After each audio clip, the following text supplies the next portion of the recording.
രണ്ടാമത്തെയാണ് സയോധോർണനാഭിസ്തന്തുനോച്ചരേ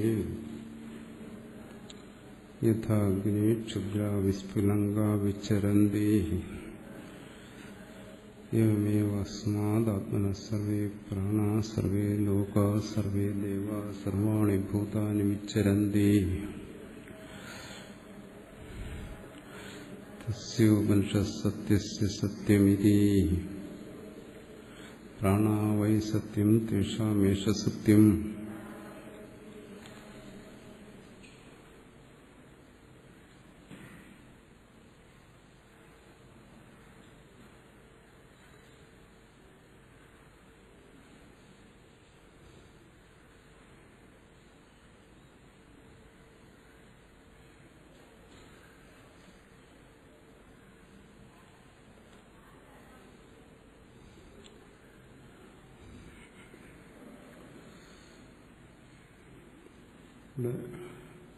അഗ്നിവിസ്ഫുലിംഗം ദൃഷ്ടാന്തത്തെ കുറിച്ചാണ് ചർച്ച ചെയ്തത്.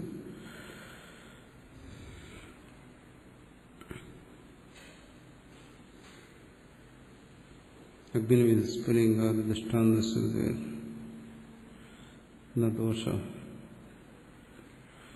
ശ്രുതി എന്താണ് അതുകൊണ്ട് ഉദ്ദേശിക്കുന്നത്?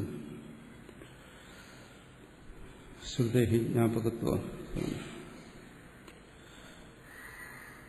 ശ്രുതി ആ തത്വത്തെ പ്രകാശിപ്പിക്കുകയാണ്.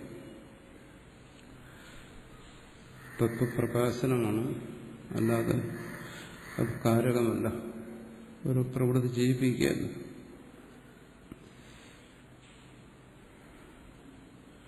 യഥാഭൂതാന അജ്ഞാതാന ജ്ഞാപനെ. സത്യം എന്തോ താൻ അറിയാതിരിക്കുന്ന സത്യത്തെ വെളിപ്പെടുത്തുന്നു. ഇവിടെ വിശേഷിച്ചും ആത്മതത്വത്തെ കുറിച്ചാകുമ്പോൾ ആത്മതത്വ സ്വസ്വരൂപമാണ്. സ്വസ്വരൂപത്തെ യഥാർത്ഥമായി താൻ അറിയുന്നില്ല. തന്നെ താൻ അറിയുന്നുണ്ടെങ്കിലും തന്നെ നാനാവിശേഷങ്ങളോടുകൂടി അറിയുന്നുണ്ട്. പുരുഷനായി സ്ത്രീയായി പല വിശേഷങ്ങളോടുകൂടി അറിയുന്നു. പക്ഷെ യഥാഭൂതമായി അറിയുന്നില്ല.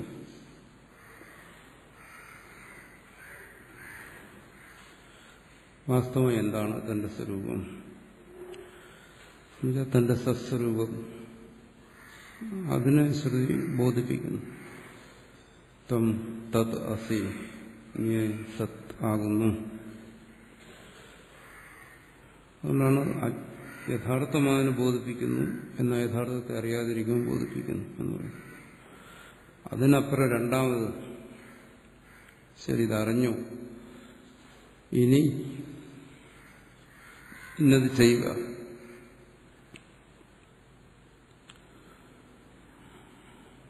അത് പറയുന്നില്ല. സാധാരണ വാക്കുകളെല്ലാം പ്രയോഗിക്കുമ്പോൾ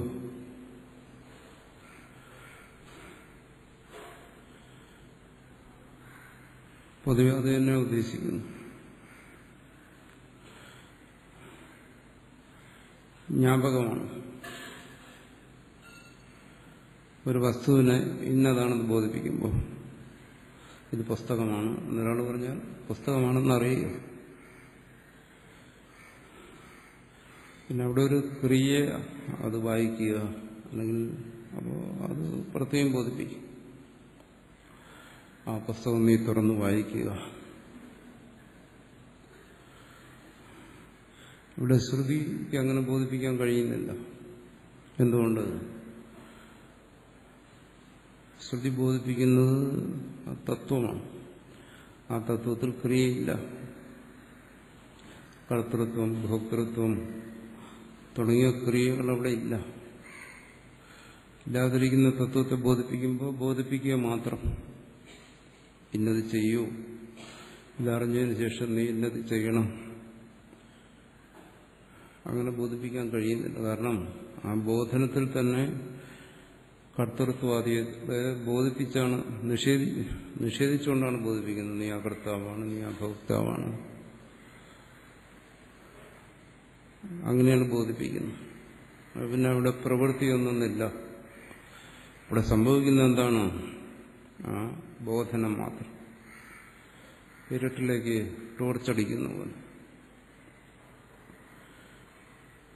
അവിടെ പ്രകാശം വരുന്നു. പിന്നെ എന്താ കൂടുതൽ സംഭവിക്കുന്നത്? പരമാവധി ഇരുള് പോയി. അതുപോലെ ശ്രോതാവിന്റെ ഉള്ളിലേക്കൊരു ടോർച്ചടിക്കും പോലെ അവിടെ ടോർച്ചടിക്കുന്ന എന്തിനു? അവിടെയുള്ള വസ്തുക്കളെ കാണാം. വസ്തുക്കളെ കാണാൻ കഴിയുന്നു, ഇരുളും പോകുന്നു. അതുപോലെ ഇവിടെയും, ഇവിടെ എന്താണ് വസ്തു? എന്താണ്? താൻ തന്നെയാണ്, തന്റെ സ്വരൂപം തന്നെയാണ്. നീ സത്താണ്, താൻ സത്താണെന്നറിയുന്നു. അതുവരെ താൻ തന്നെ കുറിച്ച് എന്താ ധരിച്ചിരിക്കുന്നത്? പലതും ധരിച്ചിരുന്നു. താൻ പുരുഷനാണ്, സ്ത്രീയാണ്, വൃദ്ധനാണ്, യുവാവാണ്, അങ്ങനെ പലതരത്തിൽ. ഇതെല്ലാം പോകും.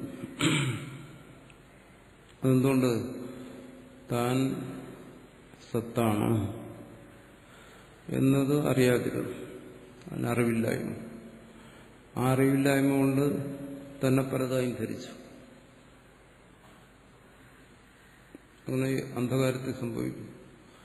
ഇരുളുകൊണ്ട് അവിടെ ഭൂതം, പ്രേതം, പിശാച് എല്ലാം കൽപ്പിക്കുന്നു, ഭയക്കുന്നു, നിലവിളിക്കുന്നു, എല്ലാം നടക്കുന്നു. ഇതിനെല്ലാം കാരണം എന്താണ്? ഇരുള്.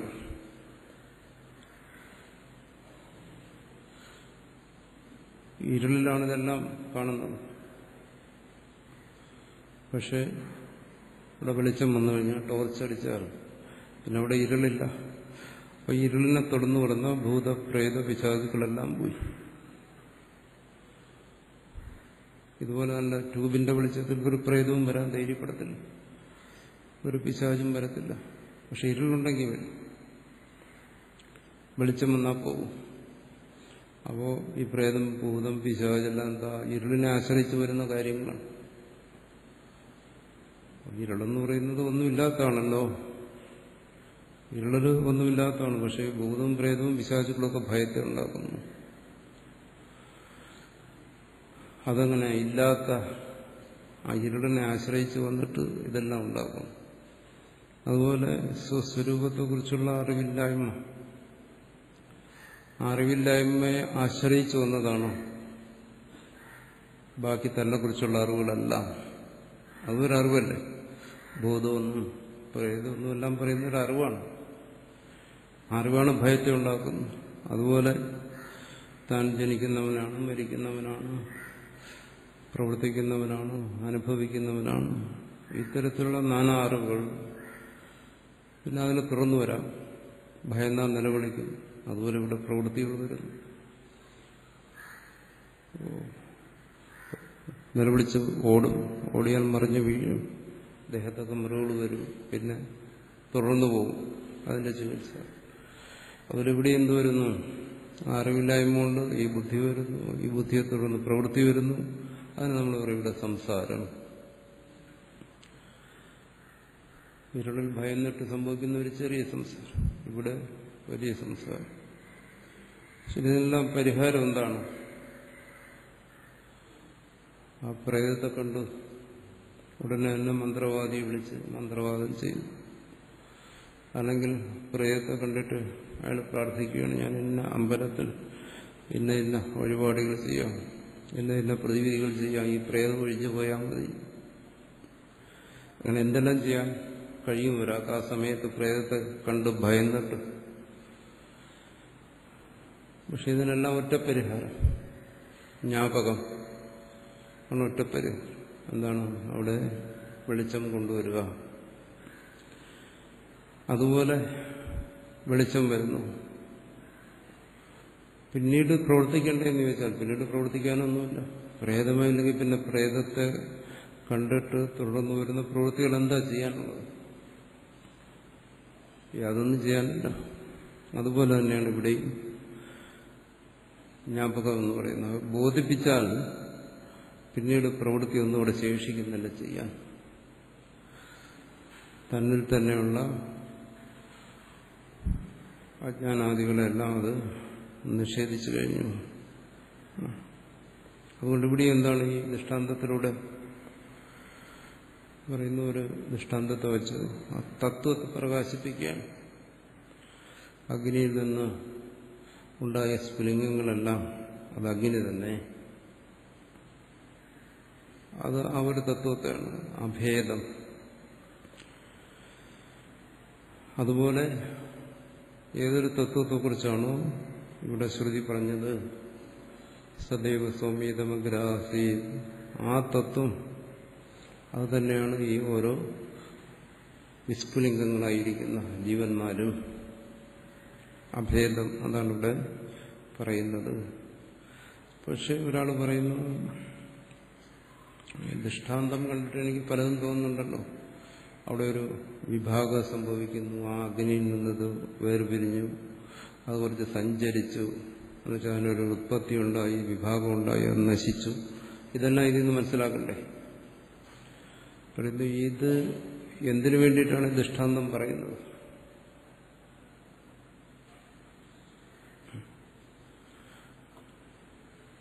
അതാദ്യം മനസ്സിലാക്കണം. ദൃഷ്ടാന്തം പറയുന്നത് ഒരു തത്വത്തെ ബോധിപ്പിക്കാൻ വേണ്ടിയിട്ടാണ്.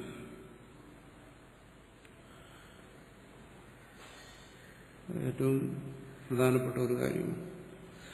നമ്മൾ കാര്യങ്ങളെ മനസ്സിലാക്കുകയും പഠിക്കുകയും എല്ലാം ചെയ്യുന്നത് പല ഉദ്ദേശത്തിലാണ്.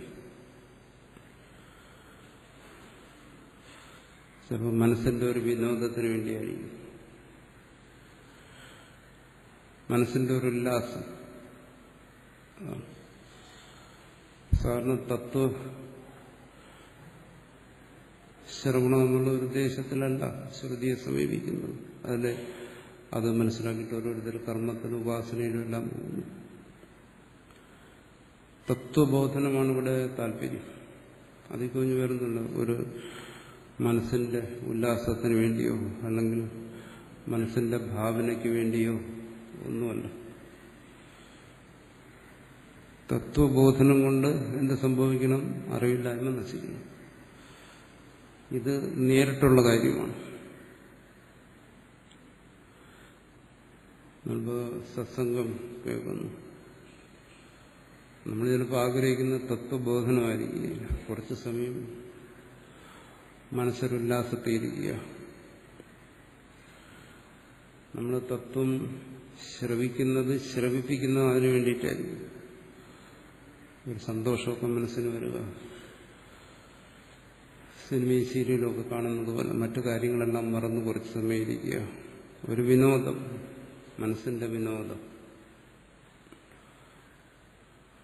പിന്നെ ചിലർക്കങ്ങനെയല്ല, ഭാവനകൾ, കവിഭാവന പോലെ പല ഭാവനകളിൽ സഞ്ചരിക്കുന്നു. അങ്ങനെ സഞ്ചരിക്കുന്നതിന് വേണ്ടിയിട്ടായിരിക്കും അവർക്ക് ഒരുപാട് അത്ഭുതങ്ങളൊക്കെ മനസ്സിലുണ്ട്, അതിന്റെ പിറകെ പോകണം.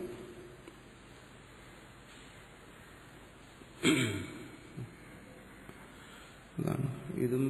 അതിന്റെ ഉദ്ദേശം അതല്ല, എന്തെങ്കിലും അത്ഭുതങ്ങളെ നമ്മളതൊക്കെ ചെയ്യുന്നു. ആൾക്കാരോട് അത്ഭുതങ്ങൾ പറഞ്ഞു കൊടുക്കുക, അവരുടെ മനസ്സിന് വിനോദത്തെ ഉണ്ടാക്കി കൊടുക്കുക, അല്ലെങ്കിൽ അവരുടെ മനസ്സിൽ ഭാവനകളെ സൃഷ്ടിക്കുക. ഇതൊന്നും സത്സംഗമാണ്. തത്കാലം അവരുടെ വിഷമങ്ങളും ദുഃഖങ്ങളും ഒക്കെ ഒന്ന് മറക്കുക, വീണ്ടും പഴയതുപോലെ വിഷമങ്ങളിലേക്കും ദുഃഖങ്ങളിലേക്കും പോവുക. ഇത് രണ്ടു മൂന്ന് തവണയാകുമ്പോൾ പിന്നെ ഇത് ഫലപ്രയോജനമാകാതിരിക്കുക. പാരാസെറ്റമോൾ പോലെ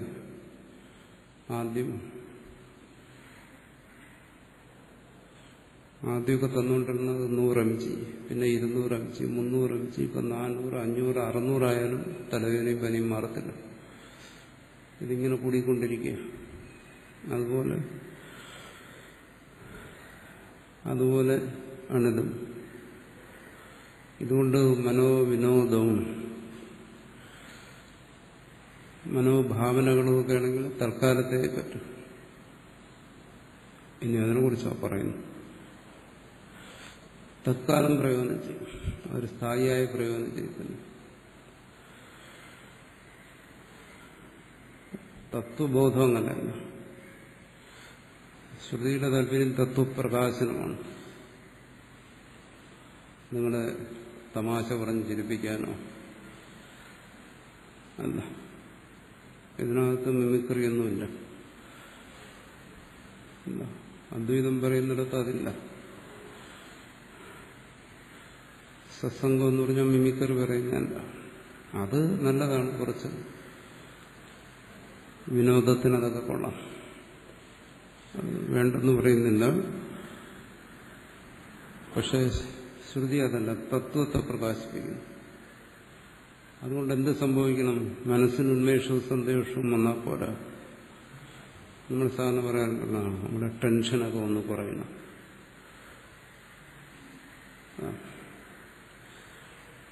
അതൊക്കെ അതിന് സഹായിക്കും.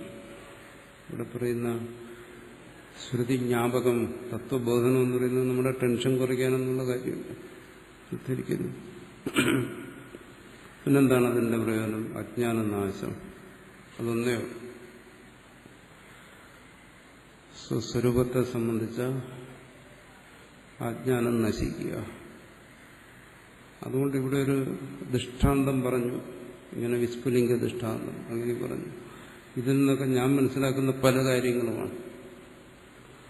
പല കാര്യങ്ങൾ നിങ്ങൾ മനസ്സിലാക്കുന്നുണ്ടെങ്കിൽ നിങ്ങളുടെ ഭാവന, കവിഭാവന പോലെ. ഒരു കവിത വായിച്ചു കഴിഞ്ഞാൽ നമുക്കത് നമ്മുടെ പല ഭാവനാ ലോകത്തേക്കും കൊണ്ടുവരും. പലർക്കും പല സ്ഥലത്തേക്കും പോകാം, അവനവന്റെ ഭാവന അനുസരിച്ച്. അത് സുഖമാണ്. അതിലൊക്കെ ഇങ്ങനെ ലയിച്ചിരിക്കുക, മുഴുകിപ്പോവുക, അതൊക്കെ നല്ലതാണ്. പക്ഷെ ഇവിടെ അതല്ല. ഇവിടെ പറയുന്നത്, ഈ ദൃഷ്ടാന്തം മറ്റും പറയുന്നത്, ആഖ്യായികൾ പറയുന്നത് എല്ലാം ആ തത്വത്തെ ഗ്രഹിക്കുക. താത്കാലികമായ മനസ്സിന്റെ വിനോദത്തിന് വേണ്ടി അല്ലെങ്കിൽ എന്തെങ്കിലും അത്ഭുതങ്ങൾ ബോധിപ്പിക്കാനോ, അതൊക്കെ വെറും മൂഢന്മാർക്ക് വേണ്ടിയിട്ടാണ്. ഈ അത്ഭുതങ്ങളും വിനോദങ്ങളും ഭാവനകളും എല്ലാം മൂഢബുദ്ധി. തത്വം പറയുന്നിടത്ത് അതിനൊന്നും യാതൊരു സ്ഥാനമില്ല. അവനെന്താണ് പരമാർത്ഥം അത് ബോധിക്കും. അതിന്റെ ഫലം ഇതാണ് അജ്ഞാന നാശം, സ്വരൂപബോധം, ആത്മബോധം. അതിനു വേണ്ടിയിട്ടാണ് ഇത് പറഞ്ഞത്. അപ്പൊ ഈ ദൃഷ്ടാന്തത്തിൽ നിന്ന് എങ്ങനെയാണ് ആത്മബോധം ഉണ്ടാക്കേണ്ടത്? അല്ലാതെ മറിച്ചൊരു കാര്യത്തിന് വേണ്ടി ദൃഷ്ടാന്തങ്ങളോ കഥകളോ ഒന്നും ഇവിടെ പറയുന്നില്ല.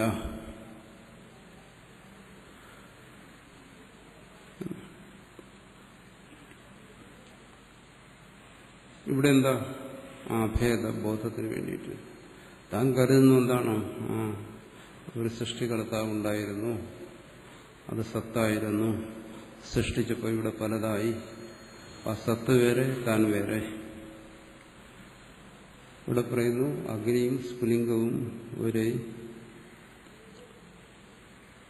തത്വം തന്നെ. സംശയമുണ്ടെങ്കിൽ നോക്കുക, അഗ്നി പ്രകാശിക്കുന്നു, സ്ഫുലിംഗവും പ്രകാശിക്കുന്നു. അഗ്നി ഉഷ്ണതാണ്, സ്ഫുലിംഗവും ഉഷ്ണമുള്ളതാണ്. രണ്ടും അഭേദം. ആ അഭേദ തത്വത്തെ ബോധിപ്പിക്കുന്നതിന് വേണ്ടിയിട്ടാണ്. അല്ല ഇതിൽ നിന്ന് വേറെ മറ്റ് നിങ്ങളുടെ ഭാവനയിലൂടെ പോയി എന്താണ് പരമാത്മാവെന്ന്, അതിൽ നിന്ന് വേറിട്ടൊരു ജീവാത്മാവ്, അതിന് ഉത്പത്തി നാശങ്ങളുണ്ട്, ഇങ്ങനെയൊക്കെ സങ്കല്പിക്കാം. അതെല്ലാം ശ്രോതാവിന്റെ ഭാവനകൾ.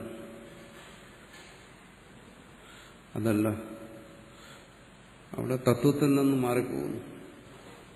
അതിലെന്താ തത്വമുള്ളത്? അതിലെന്താ പരമാർത്ഥമുള്ളത്? തത്വമല്ല, അങ്ങനെയും ബോധിക്കാം. അതിനാണ് പറയുന്നത് ശാസ്ത്ര വ്യാഖ്യാന കൗശലം എന്ന് പറയുന്നത്. നിങ്ങൾക്ക് സാമർഥ്യമുണ്ടെങ്കിൽ ഇതിനെയൊക്കെ നിങ്ങൾക്ക് പലതരത്തിലും വ്യാഖ്യാനിക്കാം. മൂഢന്മാരെ അത്ഭുതപ്പെടുത്താം. ഓ, എന്ത് കഴിവ്, എത്ര വലിയ പണ്ഡിതനാണ്, എത്ര മനോധർമ്മമാണ്, എത്ര മനോഹരമായി വ്യാഖ്യാനിക്കുന്നു. പക്ഷെ അതിൽ നിന്ന് എന്ത് തത്വബോധമാ ആ ശ്രോതാവിനുണ്ടായത്? അതാണ് മുഖ്യം. മറിച്ച് നിങ്ങൾ എന്ത് ചെയ്യുന്നു? ആ തത്വത്തെ ഈ ദൃഷ്ടാന്തത്തിലൂടെ മാറ്റിമറിക്കാൻ ശ്രമിക്കുന്നു. ഏതുപോലെ അഗ്നി ശീതാദിത്യോ ന തപതീതി വാ ദൃഷ്ടാന്ത ശതേനാഭി പ്രതിപാദയിത് ശക്യം പ്രമാണേന്തരേണ അന്യഥ അധികതത്വം വസ്തുനഃ നച്ച പ്രമാണം പ്രമാണാന്തരേണ വിരുദ്ധരേ പ്രമാണാന്തര അവിഷയമേയും പ്രമാണാന്തരം ജ്ഞാപയതി എന്നുവെച്ച ലൗകിക പദാർത്ഥാശ്രയണ വ്യതിരേകേണ അഗമേന സഖ്യം അജ്ഞാതം വസ്തുന്തരം അവഗമയിതും തസ്മാത് പ്രസിദ്ധ ന്യായമനുസരത ന സത്യ പരമാത്മന സാവയ അംശ അംശിത്വ കൽപ്പന പരമാർത്ഥത പ്രതിപാദയിതും.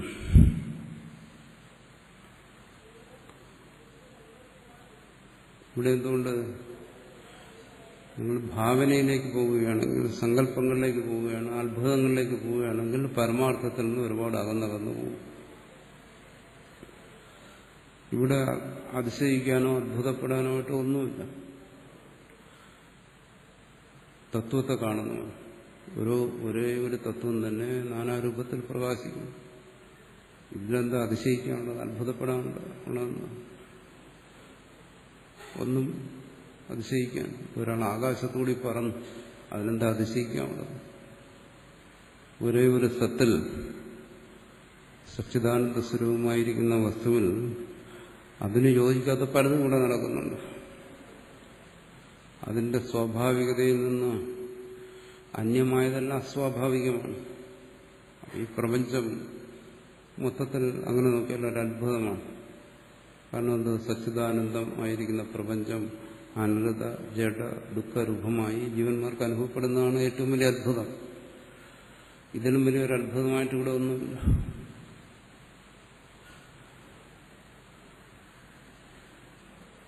ഒന്നിനെ അത്ഭുതം എന്ന് കണക്കാക്കാനില്ല. ഇതല്ലേ ഏറ്റവും വലിയ അത്ഭുതം. സത്യത്തെ സത്യമായി അറിയാൻ കഴിയാതിരിക്കുക, അതാണ് ഏറ്റവും വലിയ അത്ഭുതം. അങ്ങനെ സംഭവിക്കാൻ പാടില്ല. അതുകൊണ്ട്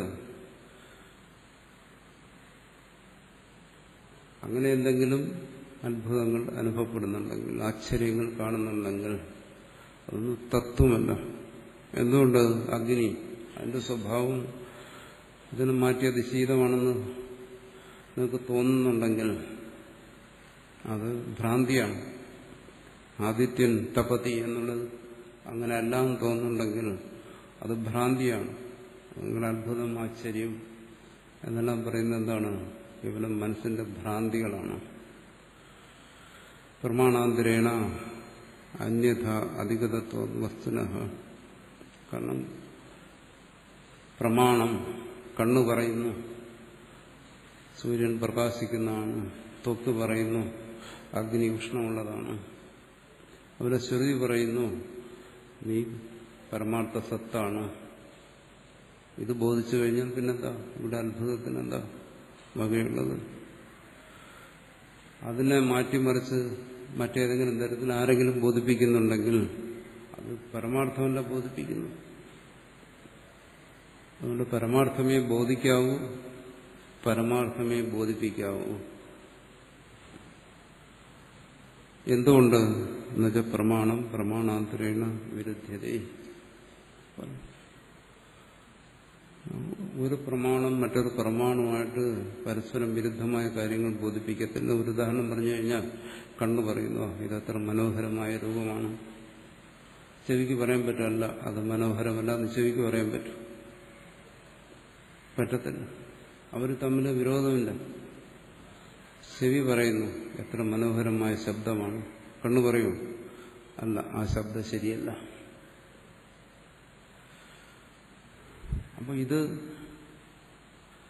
ഓരോന്നും വ്യവസ്ഥാപിതമാണ്. ഇതിനോരോ നിയമമുണ്ട്. ഒന്നും മറ്റൊന്നിനോട് വിരുദ്ധമാകുന്നില്ല. അതുകൊണ്ടാണ് അഗ്നി ഉഷ്ണം എന്നറിയുന്നിടത്ത് അഗ്നി ശീതം എന്നുള്ള അനുഭവം ഉണ്ടാകാത്തത്. ഇവിടെ ഇങ്ങനെ പറയാൻ കാരണം ശ്രുതി ജ്ഞാപകമാണെന്ന് പറയും.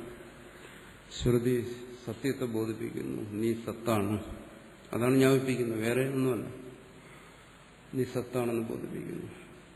ഈ പ്രപഞ്ച സത്താണെന്ന് ബോധിപ്പിക്കുന്നു. ആ സത്തിൽ നിന്ന് വേറിട്ടിവിടെ മറ്റൊന്നുമില്ല, അസത്തായിട്ടൊന്നുമില്ല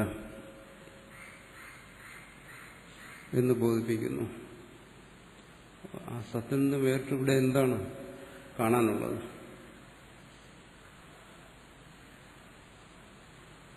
നാമരൂപാത്മകമായി അനുഭവപ്പെടുന്നതെല്ലാം അസത്ത് തന്നെയാണ്. പക്ഷെ ഒരാൾ പറയുന്നു അങ്ങനെയല്ല, ഞാൻ കണ്ണുകൊണ്ട് കാണുന്നു, ഇവിടെ സൂര്യനും ചന്ദ്രനും ഒക്കെയുള്ള ഈ അത്ഭുത ലോകത്തെ കാണുന്നു, ചെവി കൊണ്ട് പലതും കേൾക്കുന്നു, നാക്കുകൊണ്ട് രുചിക്കുന്നു. ഞാനിവിടെ അനുഭവിക്കുന്ന ഈ ഭേദത്തെയാണ്. കണ്ണിന്റെ വിഷയമല്ല, നാക്കിന്റെ വിഷയം, ത്വക്കിന്റെ വിഷയമല്ല, കണ്ണിന്റെ വിഷയം. ഇത്തരത്തിൽ ഞാൻ ഭേദത്തെ അനുഭവിക്കുന്നു. നിങ്ങൾ പറയുന്നു, ശ്രുതി പറയുന്നു സർവവും ഏകമായ സത്താണ്. ശ്രുതി സത്തേകമാണ്, അഭേദമാണ്. ഇവിടെ പറയുന്നതാണ്. അഗ്നിയും അതിന്റെ സ്ഫുലിംഗവും അഭേദമാണ്. അതിലെ സൃഷ്ടിക്ക് കാരണമായിരിക്കുന്ന സത്തും ഈ കാണുന്ന ജീവന്മാരും ഒന്ന് തന്നെ, അഭേദമാണ്. ഇത് ശ്രുതി പറയുന്നു. ഞാൻ പറയുന്നു എന്റെ അനുഭവം അങ്ങനെയല്ല. ഞാൻ പറയുന്നത് ഭേദമാണ്. രാമൻ വേറെ, കൃഷ്ണൻ വേറെ, ഞാൻ വേറെ. ശ്രുതി പ്രമാണത്തിന് വിരുദ്ധമാണ് എന്റെ പ്രത്യക്ഷമായ അനുഭവം. അതുകൊണ്ട് ഞാൻ ഇവിടെ പലതും കാണും, അത്ഭുതം കാണും, ആശ്ചര്യം കാണും. പ്രപഞ്ച സൃഷ്ടിയെ ഞാൻ വളരെ ആശ്ചര്യമായി കാണുന്നു. പ്രമാണം പ്രമാണാന്തരേണ വിരുദ്ധ്യതേ. ശ്രുതി പ്രമാണമായി സ്വീകരിച്ചു കഴിഞ്ഞാൽ പറയേണ്ടി ഒരു ഒന്നുകിൽ പ്രത്യക്ഷവും മറ്റ് ശ്രുതിക്ക് വിരോധം, അല്ലെങ്കിൽ പ്രത്യക്ഷ ശ്രുതിക്ക് വിരോധം. രണ്ടും കൂടെ സ്വീകരിക്കാൻ പറ്റത്തില്ല. നിങ്ങൾ പറയുന്ന അഭേദത്തിന് വിരുദ്ധമാണ് ഞാൻ പ്രത്യക്ഷമായി അനുഭവിച്ചുകൊണ്ടിരിക്കുന്ന ഭേദം. അതുകൊണ്ട് ഈ ദൃഷ്ടാന്തത്തിൽ ഞാൻ ഭേദത്തെ സ്വീകരിക്കുന്നു. എന്തുകൊണ്ട്? അനുഭവത്തെ പിന്താങ്ങുന്ന യുക്തി. അവിടെ അഗ്നിയിൽ നിന്ന് സ്ഫുടിച്ച് മാറിയതാണ്. സ്ഫുലിംഗം അത് വേറെയാണ്, രണ്ടും ഒന്നല്ല. അവിടെ അതിനൊരു ഉത്പത്തി ഉണ്ടായി, അതിന് ക്രിയ സംഭവിച്ചു, അതിനൊരു നാശം സംഭവിച്ചു. ഇതൊക്കെ അനുഭവസിദ്ധമായ കാര്യമാണ്. നിങ്ങൾ പറയുന്നു അഭേദമാണ്, ഞാൻ പറയുന്നു ഭേദമാണ്. ഞാൻ എന്തുകൊണ്ട് ഭേദം എന്ന് പറയുന്നത് പ്രത്യക്ഷമുണ്ട്. നിങ്ങളെന്തുകൊണ്ട് അഭേദം എന്ന് പറയുന്നു? തത്വദൃഷ്ടിയിൽ. അതുകൊണ്ട് നിങ്ങളുടെ ഉപദേശവും എന്റെ പ്രത്യക്ഷാനുഭവവും തമ്മിൽ വേറെയാണ്. പറയുന്നു അങ്ങനെ വരത്തില്ല. ഒരിക്കലും ഒരു പ്രമാണം മറ്റൊരു പ്രമാണത്തിന് വിരുദ്ധമായി വരുന്നില്ല. പിന്നെന്താ ഇങ്ങനെ? എന്റെ അനുഭവത്തിൽ ഭേദമാണ്, പക്ഷെ നിങ്ങളുടെ ഉപദേശത്തിൽ അഭേദമാണ്. അവരെന്താണ്? പ്രമാണാന്തര അവിഷയമേവഹി പ്രമാണാന്തരം ജ്ഞാപയതി. അതാണ്. അത് ഒന്നിനും മറ്റൊന്ന് വിരുദ്ധമായതല്ല, മറിച്ച് ഒരു പ്രമാണത്തിന് അവിഷയമായിരിക്കുന്നത് മറ്റൊരു പ്രമാണം ബോധിപ്പിക്കുന്നു. അത്രയേ ഉള്ളൂ. ഇത് രണ്ടും തമ്മിൽ വിരോധമില്ല. അതായത് കണ്ണ് പറയുന്നു മനോഹരമായ രൂപമാണെന്ന്, ചെവി പറയുന്നു മനോഹരമായ ശബ്ദമാണെന്ന്. ചോദിക്കണം, എന്താ രൂപമാണോ ശബ്ദം? അല്ലല്ലോ. അപ്പോൾ ഈ രണ്ടും പരസ്പര വിരുദ്ധമായ കാര്യങ്ങൾ പറയുകയാണ്. അവിടെ എന്താ വൈരുദ്ധ്യം? വാസ്തവത്തിൽ കണ്ണു പറയുന്നു മനോഹരമാണ് നിറം, ചെവി പറയുന്നു മനോഹരമാണ് ശബ്ദം. ഇതിലെന്താ വിരോധം? എന്താ അവിടെ? വിരോധമല്ല വാസ്തവത്തിൽ സംഭവിക്കുന്നത്. ഒരു പ്രമാണത്തിന് കണ്ണിന് കാണാൻ കഴിയാത്തതിന്, കണ്ണിന് കേൾക്കാൻ കഴിയാത്തതിനെ ചെവി കേൾപ്പിക്കുന്നു, ചെവിക്ക് കാണാൻ കഴിയാത്തതിനെ കണ്ണ് കാണിക്കുന്നു. ഒരു പ്രമാണത്തിന് അവിഷയമായിരിക്കുന്നതിനെ മറ്റൊന്ന് ബോധിപ്പിക്കുന്നു. എന്താ? ശബ്ദത്തിന് കണ്ണിന് കാണാൻ കഴിയുമില്ല, അതുകൊണ്ട് ചെവി ബോധിപ്പിക്കുന്നു. ഇതിനെവിടെയാ വിരോധം? ചെവിക്ക് നിറത്തെ കാണാൻ കഴിയുമില്ല, അതുകൊണ്ട് കണ്ണത് കാണിക്കുന്നു. അങ്ങനെ സംഭവിക്കാമല്ലോ. ഇതെല്ലാം കൂടി ചേർന്ന് ഒന്നിനെയാണ് ബോധിപ്പിക്കുന്നത്. എന്നാൽ പിന്നെ ഒരു ഇന്ദ്രിയത്തിന്റെ ആവശ്യമേ ഉള്ളൂ. നമ്മുടെ അനുഭവത്തിൽ ദൈനംദിന അനുഭവങ്ങൾ ഇങ്ങനെയാണ് കാണുന്നത്. ഇതുപോലെ ഈ ഇന്ദ്രിയങ്ങളെല്ലാം കൂടി ചേർന്ന് ബോധിപ്പിക്കുകയാണ്. ശബ്ദ, സ്പർശ, രൂപ, രസഗന്ധങ്ങൾ ഭിന്നങ്ങളായിരിക്കുന്നു. കാണുന്നു, ജീവൻ അതിനെ കാണുന്നു, ഓരോന്നിനെ അനുഭവിക്കുന്നു, അതിനെ അനുകൂല പ്രതികൂല ഭാവങ്ങളെ സ്വീകരിക്കുന്നു, തിരസ്കരിക്കുന്നു, എല്ലാം സംഭവിക്കുന്നു. പക്ഷേ ശ്രുതി എന്ത് ചെയ്യുന്നു? അതിന്റെ തത്വത്തെ ബോധിപ്പിക്കുന്നു. ഇത് ഏകമാണ്. ആ ഒരു ഏകത്വബോധം, ആ വിവേകം, അത് ശ്രുതിയിൽ നിന്നുണ്ടാവും. ശരിയാണ്, നിങ്ങൾ പ്രത്യക്ഷമായി കാണുന്നു, അഗ്നിയിൽ നിന്നും ആ സ്ഫുലിംഗം വേറെയായി. ഭേദം പ്രത്യക്ഷമാണ്. പക്ഷേ ശ്രുതി എന്താ ബോധിപ്പിക്കുന്നത്? കണ്ണുകൊണ്ട് ആ ഭേദം കാണുമ്പോൾ കണ്ണുകൊണ്ട് അതിനെ അഭേദമാക്കാൻ പറ്റത്തില്ല. ശ്രുതി അതിനെ അഭേദമാക്കുന്നു. എന്നുവെച്ചാൽ വിവേകത്തെ ഉണ്ടാക്കുന്നു. അതാണ് ജ്ഞാപകം എന്ന് പറയുന്നത്. ശ്രോതാവിൽ ജ്ഞാനത്തെ ഉണ്ടാക്കുന്നു എന്നർത്ഥം. എന്ത് ജ്ഞാനത്തെ ഉണ്ടാക്കുന്നു? കണ്ണുകൊണ്ട് കാണുമ്പോൾ അത് രണ്ടായെങ്കിലും, അവിടെ വിഭാഗം ഉണ്ടായെങ്കിലും തത്വത്തിൽ അതൊന്നാണ്. എന്താ തത്വം? ഉഷ്ണവും പ്രകാശവും. അതുകൊണ്ട് എന്ത് തീരുമാനിച്ചു? ആ അഗ്നിയിൽ നിന്നും പൊട്ടി മാറിയതും അഗ്നി തന്നെ. രണ്ടല്ല, മറിച്ച് രണ്ടും അഗ്നി തന്നെ, ഏകമാണ്, അഭേദമാണ്. ഇത് കണ്ണുകൊണ്ട് അല്ല മനസ്സിലാക്കേണ്ടത്, മറിച്ച് വിവേകം കൊണ്ടാണ്. ആ വിവേകത്തെ ഉണ്ടാക്കുന്ന ആര്? ശ്രുതി. ഇതുപോലെ ഇങ്ങനെയുള്ള ഒരു കൊച്ചുകുട്ടി ചിലപ്പോൾ അങ്ങനെ ധരിക്കും, അതിൽ നിന്ന് പൊട്ടിമാറിയത് മറ്റൊന്നാണ്. മുതിർന്നവരും അങ്ങനെ തന്നെ ധരിക്കും, അതാ രണ്ടാമതൊന്ന് അവിടെ വന്നു, അത് അഗ്നിയോ മറ്റെന്തെങ്കിലുമോ, എന്തായാലും രണ്ടായി അവിടെ എന്ന് കരുതുന്നു. രണ്ടായെന്ന് കണ്ണുകൊണ്ട് കാണുന്നു, പ്രത്യക്ഷമായ അനുഭവമാണ്. പക്ഷെ പറയുന്നു, പ്രത്യക്ഷമായി നിങ്ങൾ അങ്ങനെ അനുഭവിക്കുന്നുണ്ടെങ്കിലും അതിനെ പറയും വ്യവഹാരം. അതിന്റെ തത്വത്തെ നിങ്ങൾ ഗ്രഹിക്കുക, അതിന്റെ പരമാർത്ഥത്തെ ഗ്രഹിക്കുക, വാസ്തവത്തെ ഗ്രഹിക്കുക. അതെന്താണ്? ഏകമാണ്, അഗ്നിയാണ്. അഗ്നിയായിരുന്നാലും തീപ്പൊരിയായിരുന്നാലും അത് അഗ്നി തന്നെ. അത് വിവേകം. ആ വിവേകത്തിന് എന്ത് വേണ്ടി വന്നു? മറ്റൊരാൾ പറഞ്ഞു തരേണ്ടി വന്നു. ഇവിടെ ആ പറഞ്ഞു തരുന്ന വാക്യത്തിനെ പറയുന്നു ഉപദേശം അല്ലെങ്കിൽ ശ്രുതി. അതാണ് പ്രമാണാന്തര അവിഷയമേ ഈ പ്രമാണാന്തരം ജ്ഞാപയതി. ഒരു പ്രമാണത്തിന് വിഷയമല്ലാത്തതിന് മറ്റൊരു പ്രമാണം ബോധിപ്പിക്കുന്നു. അതിനെ പ്രത്യക്ഷാദികൾ കൊണ്ട് ഗ്രഹിക്കാൻ വയ്യാത്ത കാര്യങ്ങളെ വിവേകം കൊണ്ട് ഗ്രഹിക്കണം. ആ വിവേകത്തെ ഉണ്ടാക്കുന്നതാണ്, ശ്രോതാവിൽ ഉണ്ടാക്കുന്നതിനാണ് ജ്ഞാപകം എന്ന് പറയുന്നത്. ശ്രുതി ജ്ഞാപകമാണ്, ഗുരുവിന്റെ ഉപദേശം ജ്ഞാപകമാണ്. എന്നുവെച്ചാൽ ലൗകിക പദപദാർത്ഥാശ്രയണ വ്യതിരേകേണ ആഗമേന ശക്യം അജ്ഞാതം വസ്തുന്തരം അവഗമയിതും.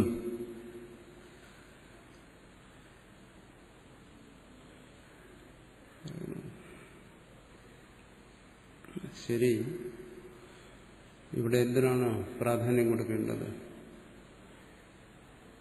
തന്നിൽ സഹജമായിരിക്കുന്ന ഇന്ദ്രിയങ്ങൾ, ജീവന്റെ തന്നെ ഭാഗമായിരിക്കുന്ന ഇന്ദ്രിയങ്ങൾ, ജീവന് സദാ ബോധത്തെ കൊടുത്തുകൊണ്ടിരിക്കുന്നത്. അതിന് സഹായമായി നിൽക്കുന്ന ബുദ്ധിയും മറ്റും. ഏതൊരു അനുഭവവും ഇതിനെയൊക്കെ ആശ്രയിച്ചല്ലേ ഉണ്ടാകുന്നത്. നമുക്ക് കണ്ണ് വേണം, മനസ്സ് വേണം കാണാൻ, ചെവി വേണം, മനസ്സ് വേണം കേൾക്കാൻ. ബുദ്ധിയും ഇന്ദ്രിയങ്ങളും കൂടി ചേർന്നാണ് നാനാ അനുഭവങ്ങൾ ഉണ്ടായിക്കൊണ്ടിരിക്കുന്നത്. നിങ്ങൾ പറയുന്നു എന്താണ്, ശ്രുതി വന്ന് വിവേകത്തെ ഉണ്ടാക്കി. ഈ സദാസമയം ബോധത്തെ, അറിവിനുണ്ടായിക്കൊണ്ടിരിക്കുന്ന ഈ കർണങ്ങളെല്ലാം തിരസ്കരിച്ചിട്ട് ശ്രുതിയിൽ നിന്നുണ്ടാകുന്ന ബോധത്തെ സ്വീകരിക്കണമെന്നാണ് പറയുന്നത്. അല്ല എങ്കിൽ ഈ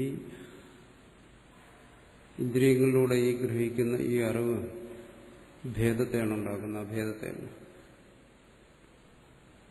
ഇതിനെ തിരസ്കരിച്ചിട്ട്, പൂർണ്ണമായും തിരസ്കരിച്ചിട്ട് ശ്രുതി എങ്ങനെ സ്വീകരിക്കാൻ പറ്റും?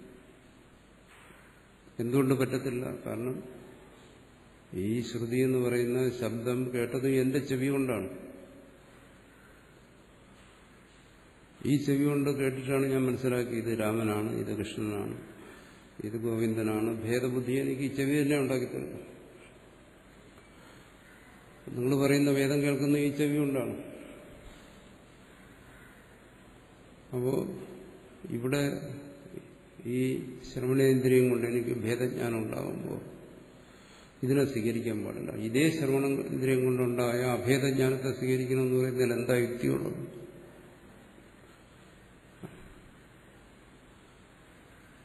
കാരണം ഇവിടെ ഈ തത്വത്തിന്റെ ബോധനത്തിന് ഈ ശ്രവണേന്ദ്രിയത്തെ ആശ്രയിക്കുന്നു.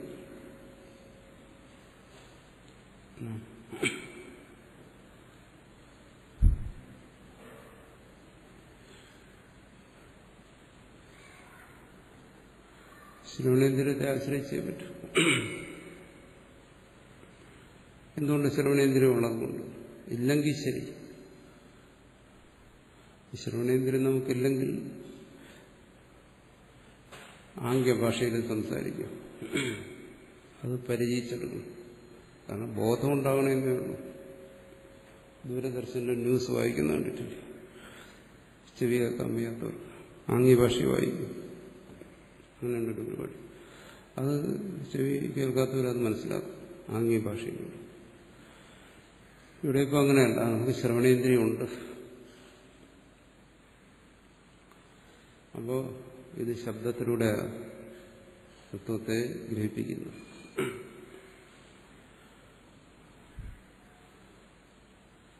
ശ്രവണേന്ദ്രിയം ഉള്ളതുകൊണ്ട് അതാണ് പറയുന്നത്, ഇതൊക്കെ ഉപാധികളാണ്. ഒരു ഉപാധികൾ അങ്ങനെ മനസ്സിൽ ഓരോന്നിനെ സൃഷ്ടിക്കുന്നു. ഇതുമായിട്ട് പരിചയമുള്ളതുകൊണ്ട് ഇനി ശബ്ദത്തിലൂടെ അല്ലാതെ ബോധം ഉണ്ടാകുന്നില്ല.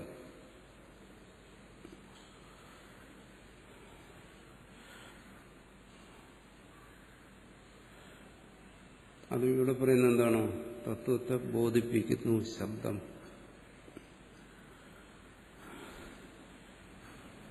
എന്തിനാ? സത്സംഗം ശ്രവിപ്പിക്കുന്നത്. ഈ തത്വത്തെ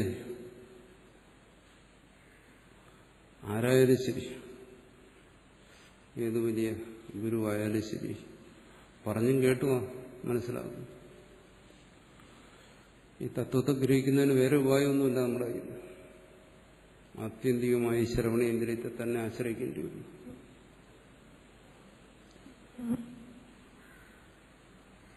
അതുള്ളവർക്ക്, ഇല്ലാത്തവരുടെ കാര്യം ഇല്ലാതായാലേ മനസ്സിലാവും, ഉള്ളപ്പോൾ മനസ്സിലാകത്തില്ല. അതുകൊണ്ട് അത് ചിന്തിച്ചിട്ട് കാര്യമില്ല, ഉള്ളവരുടെ കാര്യം ചിന്തിക്കും. എന്തൊക്കെ ആത്മീയം പറഞ്ഞാലും, ഇനി അദ്വൈതമല്ല ദ്വൈതമായാലും, എന്തായാലും ആത്യന്തികമായി ആശ്രയിക്കുന്നത് ഈ ശ്രവണേന്ദ്രിയത്തെയാണ്.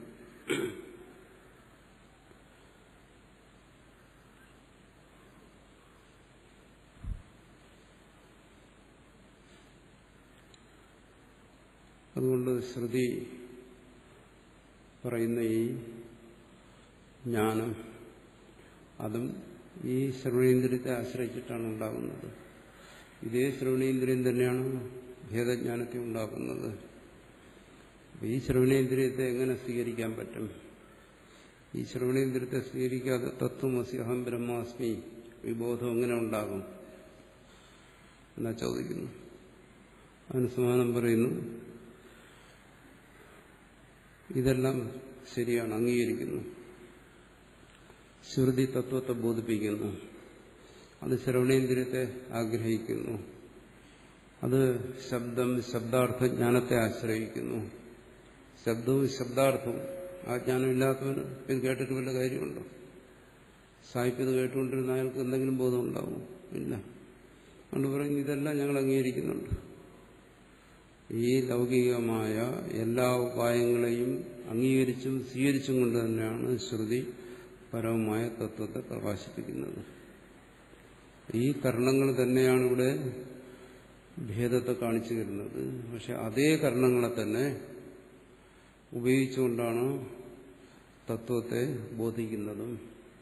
അതിനൊന്നും അഭിപ്രായ വ്യത്യാസമില്ല. മാത്രമല്ല, അതേ ഉള്ള ഒരു വഴി തത്വബോധനത്തിന്. എന്നുവെച്ചാൽ ലൗകിക പദാർത്ഥാശ്രയണ വ്യതിരേകേണ ഈ സംസാരത്തെ മുഴുവൻ നിവർത്തിപ്പിക്കുന്നതാണ് ആത്മബോധം. അജ്ഞാനത്തെ ഇല്ലാതാക്കുന്നതാണ്, മുക്തിയെ കൊടുക്കുന്നതാണ്. അതിനെല്ലാം പറ്റിയ ഏറ്റവും ചരമമായ പ്രമാണം എന്ന് പറയുന്നു. അത്രയും മഹത്താണ് ഈ ശ്രുതി ശബ്ദജ്ഞാനം. അതെല്ലാം അംഗീകരിക്കാം. പക്ഷെ എന്നാലും ആ ശ്രുതി തന്നെ പരാധീനമാണ്. എന്തിന്? ലൗകിക പദപദാർത്ഥ ആശ്രയണം. ഈ ലൗകികമായ പദം പദാർത്ഥങ്ങളെല്ലാം അത് ആശ്രയിക്കേണ്ടി വരുന്നു. തത് എന്ന് പറഞ്ഞാൽ എന്താണ് ആ ശബ്ദം? ആ ശബ്ദത്തിന്റെ അർത്ഥം എന്താണ്? ത്വം എന്ന് പറഞ്ഞാൽ എന്താ ശബ്ദം? ശബ്ദാർത്ഥം എന്താണ്? ഇതിനെ അറിയണം, ഇതിനെ സ്വീകരിക്കണം, ഇത് മനസ്സിലാക്കണം. പറയുന്നവന് ഇതിനെക്കുറിച്ചൊക്കെ ബോധമുണ്ടാവണം.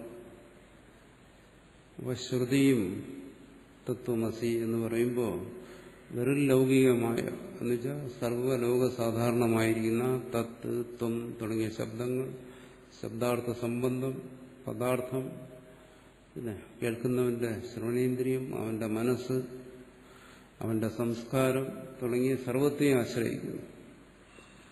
പദാർത്ഥ ആശ്രയണം വ്യതിരേകേണ, ഇതിനെയൊന്നും ആശ്രയിക്കാതെ ആഗമേന ശക്യം അജ്ഞാതം വസ്തു അന്തരം അവഗമ്യം, ഇതിനെല്ലാം ആശ്രയിച്ചുകൊണ്ട് തന്നെയാണ്. ഇതുകൂടാതെ ഇതൊന്നുമില്ലെങ്കിൽ ആഗമം ഇല്ല. ആഗമത്തിന് യാതൊരു ശക്തിയില്ല, ശ്രുതിക്ക് യാതൊരു ശക്തിയില്ല. ഇതെല്ലാം ഉണ്ടെങ്കിലേ ശ്രുതിക്ക് ശക്തിയുള്ളൂ. ആഗമേന ശക്യം കഴിയില്ല. അജ്ഞാതം വസ്തുന്തരം, അജ്ഞാതമായിരിക്കുന്ന, ഇതുവരെ താൻ അറിയാതിരുന്ന തന്റെ ഈ സ്വരൂപത്തെ ബോധിപ്പിക്കുന്നതിന് ശ്രുതി ഇത് ഈ നാനാത്വത്തെ എല്ലാം ആശ്രയിക്കുന്നു എന്ന് സ്വീകരിക്കുന്നതിന് ഞങ്ങൾക്ക് യാതൊരു ബുദ്ധിമുട്ടുമില്ല. അതൊരു വാസ്തവമാണ്. അല്ലെങ്കിൽ ശ്രുതി അവിടെ ശ്രുതിയല്ല. അങ്ങനെയാണല്ലോ ഉപദേശം നമ്മൾ കേൾക്കുന്നു. അപ്പോൾ ആ ഉപദേശിക്കുന്ന ആളിന്റെ കർണങ്ങളെ, ഉപദേശിക്കുന്ന ശബ്ദത്തെ, ഇതിനെല്ലാം ആശ്രയിച്ചിട്ടാണ് ഉപദേഷ്ടാവ് ആ ശബ്ദത്തെ സ്വീകരിക്കുന്നത്, തന്റെ സംസ്കാരം അനുസരിച്ച് അതിന്റെ അർത്ഥത്തെ ഗ്രഹിക്കുന്നത്. ഇതിനെ ആശ്രയിച്ചിട്ട് ഇതിന് തത്വബോധം ഉണ്ടാകുന്നു. ആ തത്വബോധത്തിന് ഈ ഭേദത്തെ നിഷേധിക്കുന്നു. അത് മറ്റൊരു കാര്യം. ഇതുപോലെയുള്ള ഒരു അഗ്നി ഒരു ഇന്ധനത്തെ ആശ്രയിച്ച് ജ്വലിക്കുന്നു, അവസാനം ആശ്രയിച്ച് ഇന്ധനത്തെ അത് ഭസ്മമാക്കുന്നു. പ്രകാശിക്കണമെങ്കിൽ അത് വേണം. പക്ഷെ അതിനാശ്രയിച്ച് പ്രകാശിച്ചിട്ട് അതിനെ നശിപ്പിക്കും. അഗ്നിയുടെ സ്വഭാവം അതുപോലെ തന്നെ ഈ ഭേദത്തെ ആശ്രയിച്ചിട്ട് വേദം തത്വത്തെ പ്രകാശിപ്പിക്കുന്നു. ഒടുവിൽ ഈ ഭേദത്തെ അത് നശിപ്പിക്കുന്നു. എന്നുവെച്ചാൽ ഈ ലൗകികമായ പ്രക്രിയകളെ അംഗീകരിച്ചുകൊണ്ട് തന്നെയാണ് തത്വത്തെ പറയുന്നത്. അല്ലാതെ ലൗകികമായ ഈ പ്രക്രിയകളെ നിഷേധിച്ചുകൊണ്ടല്ല തത്വത്തെ പറയുന്നത്. തത്വബോധനത്തിനും ഇതെല്ലാം ആവശ്യമാണ്. ബോധിപ്പിക്കുന്നവനും ബോധിക്കുന്നവനും രണ്ടുപേർക്കും ഇതൊക്കെ ആവശ്യമാണ്. അപ്പോൾ ഇന്ദ്രിയങ്ങൾ ഭേദത്തെ ബോധിപ്പിക്കുന്നു, ശ്രുതി അഭേദത്തെ ബോധിപ്പിക്കുന്നു. ഇതിനത് വിരോധമല്ലേ എന്ന് ചോദിച്ചു കഴിഞ്ഞാൽ അല്ല. ഇതും അതുമായിട്ട് വിരോധമില്ല. മറിച്ച് ശ്രുതി ഇതിനെല്ലാം ആശ്രയിക്കുന്നു. പിന്നെ വിരോധം വരുന്ന ഒരു തലമുണ്ട് ഇവിടെ, ഈ ഭേദങ്ങളെല്ലാം ദൂരീകരിച്ചിരിക്കുന്നിടത്ത്. അവിടെ നമുക്ക് വിരോധമൊന്നും പറയാൻ വയ്യ. കാരണം അവിടെ വിരോധിക്കാൻ രണ്ടില്ല. ഒന്ന് മറ്റൊന്നിനോട് വിരോധിക്കണമെങ്കിൽ അവിടെ രണ്ട് വേണം. അപ്പം ഇവിടെ പ്രതീതമായ വിരോധമുണ്ട്, പരമാർത്ഥത്തിൽ വിരോധം ഇല്ല. അതാണ് ലൗകിക പദപദാർത്ഥാശ്രയണം വ്യതിരേകേണ, ഇതിനൊന്നും ആശ്രയിക്കാതെ ആഗമേന വേദത്തിന് സഖ്യം കഴിയില്ല. അജ്ഞാതം വസ്തുന്തരമാകും. ഇതുവരെ ഈ ഭേദബുദ്ധി കൊണ്ട് തന്റെ തന്നെ സ്വരൂപം തനിക്ക് അജ്ഞാതമായിരുന്നു. തന്റെ സത്സ്വരൂപം അതിനെ ശ്രുതി ഇതിനെല്ലാം ആശ്രയിച്ചിട്ട് തന്നെ ബോധിപ്പിക്കുന്നു. ആ ബോധത്തിൽ ഈ ഭേദം നിരാകരിക്കപ്പെടുന്നു. തസ്മാത് പ്രസിദ്ധന്യായം അനുസരിത ന ശക്യ പരമാത്മന സാവയവ അംശിത്വകൽപ്പന പരമാർത്ഥത പ്രതിപാദയിലും. അതുകൊണ്ട് ലോകപ്രസിദ്ധമായ ഈ കരണങ്ങൾ, ലോകപ്രസിദ്ധമായ യുക്തികൾ, ഇതിനെല്ലാം ഞങ്ങൾ സ്വീകരിക്കുന്നു, അംഗീകരിക്കുന്നു. ഇതിനനുസരിച്ചുകൊണ്ട് തന്നെയാണ് ഞങ്ങൾ തത്വത്തെ പറയുന്നത്. അതുകൊണ്ട് തന്നെ ഇതിനെല്ലാം ആശ്രയിച്ചുകൊണ്ട് നിങ്ങൾക്ക് ഭേദത്തെ സമർത്ഥിക്കാൻ സാധ്യമല്ല എന്നാണ് പറയുന്നത്. നിങ്ങൾ ഏതൊരു ഭേദത്തെ ആശ്രയിച്ചിട്ടാണോ, കരണങ്ങളുടെയും മറ്റും ഭേദത്തെ ആശ്രയിച്ചിട്ടാണോ നിങ്ങൾ ഭേദത്തെ സമർത്ഥിക്കാൻ ശ്രമിക്കുന്നത്, അതേ ഭേദത്തെ ആശ്രയിച്ചിട്ട് ഞങ്ങൾ തത്വത്തെ പ്രതിപാദിച്ചു കഴിഞ്ഞു, അഭേദത്തെ പ്രതിപാദിച്ചു കഴിഞ്ഞു. അപ്പോൾ വെളിച്ചം വന്നു കഴിഞ്ഞു. ഇനി ഇവിടെ ഇരുട്ട്, ഇരുട്ടിന്റെ വിളയാട്ടങ്ങളെല്ലാം വെളിച്ചം വരുന്നത് വരെയാണ്. ഇതുവരെ നിങ്ങൾ ഇതിനെ ആശ്രയിച്ച് ഭേദം അനുഭവിച്ചു. ഭൂതപ്രേത പിശാചുക്കളെല്ലാം കണ്ടു, ഭയന്നു, നിലവിളിച്ചു. ഇനി എന്താണ്? വെളിച്ചത്തിൽ കണ്ടാൽ മതി. വെളിച്ചത്തിൽ കാണുമ്പോൾ അതെല്ലാം പോയി. ഭീതിജനകങ്ങളായ സർവഭീകര ജന്തുക്കളും മാറിപ്പോയി. തത്വപ്രകാശനത്തിന്റെ രീതി അതാണ്. അപ്പോൾ തത്വപ്രകാശനവും ഈ വ്യവഹാരത്തെ, ലൗകികത്തെ ആശ്രയിച്ചുകൊണ്ടാണ്. അതാണ് എപ്പോഴും നമ്മൾ ആവർത്തിച്ച് പറയുന്നത്. വളരെ ശ്രദ്ധിക്കേണ്ട ഒരു കാര്യമാണ്. തത്വബോധം ഈ വ്യാവഹാരികമായ ഈ ജാഗ്രതത്തിനെ ആശ്രയിച്ചാണ് ഉണ്ടാകുന്നത്. എന്തുകൊണ്ട്? ലൗകികമായ പദപദാർത്ഥ ആശ്രയണം ഈ ജാഗ്രതയിലാണ് സംഭവിക്കുന്നത്. ഇതിനെ ആശ്രയിക്കാതെ ശ്രുതിക്ക് പോലും തത്വപ്രകാശനം സാധ്യമല്ല. ശ്രുതിയും ഈ ജാഗ്രതത്തിലാണ്. സ്വപ്നത്തിലോ സുഷുപ്തിയിലോ ആകെ മൂന്നവസ്ഥയുള്ളൂ: ജാഗ്രത, സ്വപ്ന, സുഷുപ്തി. അവിടെയൊന്നും അല്ല ഇത്. അതുകൊണ്ട് ലൗകിക പദപദാർത്ഥ ആശ്രയണം ഇവിടെ സംഭവിക്കും. ഇതിനെ ആശ്രയിച്ചുകൊണ്ട് ശ്രുതിയിൽ നിന്ന് ലഭിക്കുന്ന ബോധം എന്തോ അഭേദബോധം, അതിനാണ് ആത്മബോധം എന്ന് പറയുന്നത്. അതുകൊണ്ട് ദൃഷ്ടാന്തത്തിലൂടെ കാണിച്ചു തരുന്നു. എങ്ങനെയാണോ ഈ ദൃഷ്ടാന്തം അഭേദമായിരിക്കുന്നത്, അതുപോലെ നീ ആ സത്തിനോട് അഭേദമായിരിക്കുന്നു, സർവവും ആ സത്തിനോട് അഭേദമായിരിക്കുന്നു, സർവവും ആ സത്ത് തന്നെ, ഇങ്ങനെ ബോധിപ്പിക്കുന്നു. ഇതെല്ലാം വേറെ വഴിയില്ല. അതുകൊണ്ടാണ് ജാഗ്രതത്തിന് പ്രാധാന്യമുണ്ടെന്ന് പറയുന്നത്.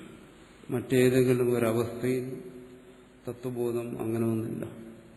തത്വബോധം അത് വേണമെങ്കിൽ പറയും അതൊരവസ്ഥയാണ്. ആ തത്വബോധം കേവലമായ ഈ ജാഗ്രതല്ല എന്നോട് പറയുന്നു പല കാരണങ്ങളുണ്ട്. ഒന്ന്, അവിടെ അജ്ഞാനം നശിച്ചു, ഈ ജാഗ്രത നശിച്ചിട്ടില്ല. മറ്റൊന്നത് സ്വസ്വരൂപത്തെ ബോധിപ്പിക്കുന്നു, ഈ ജാഗ്രത ബോധിപ്പിക്കുന്ന നാനാത്വത്തെയാണ്. തത്വം അഭേദത്തെ ബോധിപ്പിക്കുന്നു, ജാഗ്രത ഭേദത്തെ ബോധിപ്പിക്കുന്നു. ഇങ്ങനെയുള്ള വ്യത്യാസങ്ങൾ ഉണ്ടെങ്കിലും ആ ജാഗ്രതത്തിലെ ഒരു വിശേഷ ജാഗ്രതാണ് തത്വബോധം. അതാണ് അദ്വൈതം പറയുന്നത്. അതുകൊണ്ട്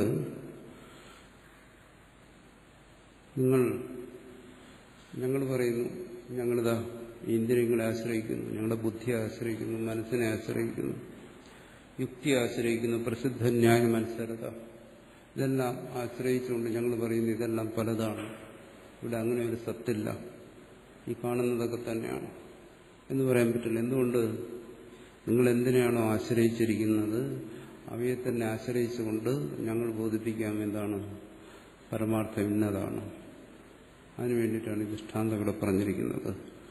ന ശക്യ പരമാത്മന സാവയവ അംശ അംശിത്വ കൽപ്പന. പരമാർത്ഥം ആത്മാവിന്റെ അംശാംശിത്വ കൽപ്പന. ഈശ്വരൻ വേറെയാണ്, ജഗത്ത് വേറെയാണ്, ജീവന്മാർ വേറെയാണ്, ഇവിടെ നാനാത്വമാണ്, അതാണ് അനുഭവത്തിൽ നിൽക്കുന്ന, അതാണ് പരമാർത്ഥം, ഇത് സത്യമാണെന്ന് ബോധിപ്പിക്കാൻ പറ്റത്തില്ല.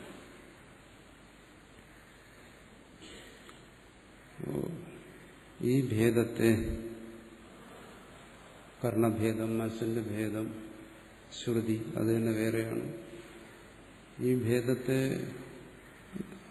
ആശ്രയിച്ചുകൊണ്ട് അഭേദത്തെ ബോധിപ്പിക്കുന്നു എന്നല്ലേ പറഞ്ഞത്.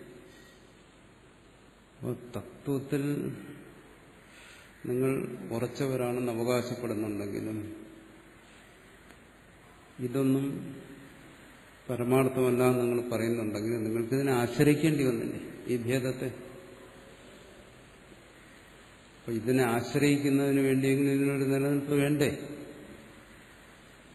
ഇതിനെ പാടെ എങ്ങ് നിഷേധിക്കാൻ കഴിയുമോ?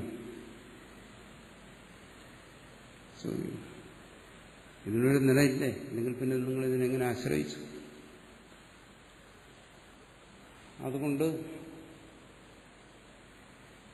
ഞങ്ങൾ പറയുന്നതാണ്, നിങ്ങൾ ഈ അഭേദ തത്വത്തെ പറയുന്നതിന് ഇത്രയും ഈ ഭേദത്തെ നിഷേധിക്കുന്നതിന് നിങ്ങൾക്ക് ഈ ഭേദത്തെ ആശ്രയിക്കേണ്ടി വരും. നിങ്ങളും പരാശ്രിതരാണ്, ഭേദത്തെ ആശ്രയിക്കുന്നവരാണ്. അതുകൊണ്ട് ഭേദത്തിനൂടെ ഒരു സ്ഥാനമുണ്ടെന്നാണ് ഞങ്ങൾ പറയുന്നത്.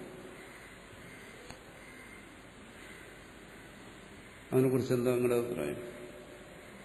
ഇത്രയും വലിയ തത്വം പറയുന്നതിന് നിങ്ങൾ ഈ ഭേദത്തെ ആശ്രയിച്ചു, അപ്പോൾ ഭേദത്തിന് വിലയില്ലേ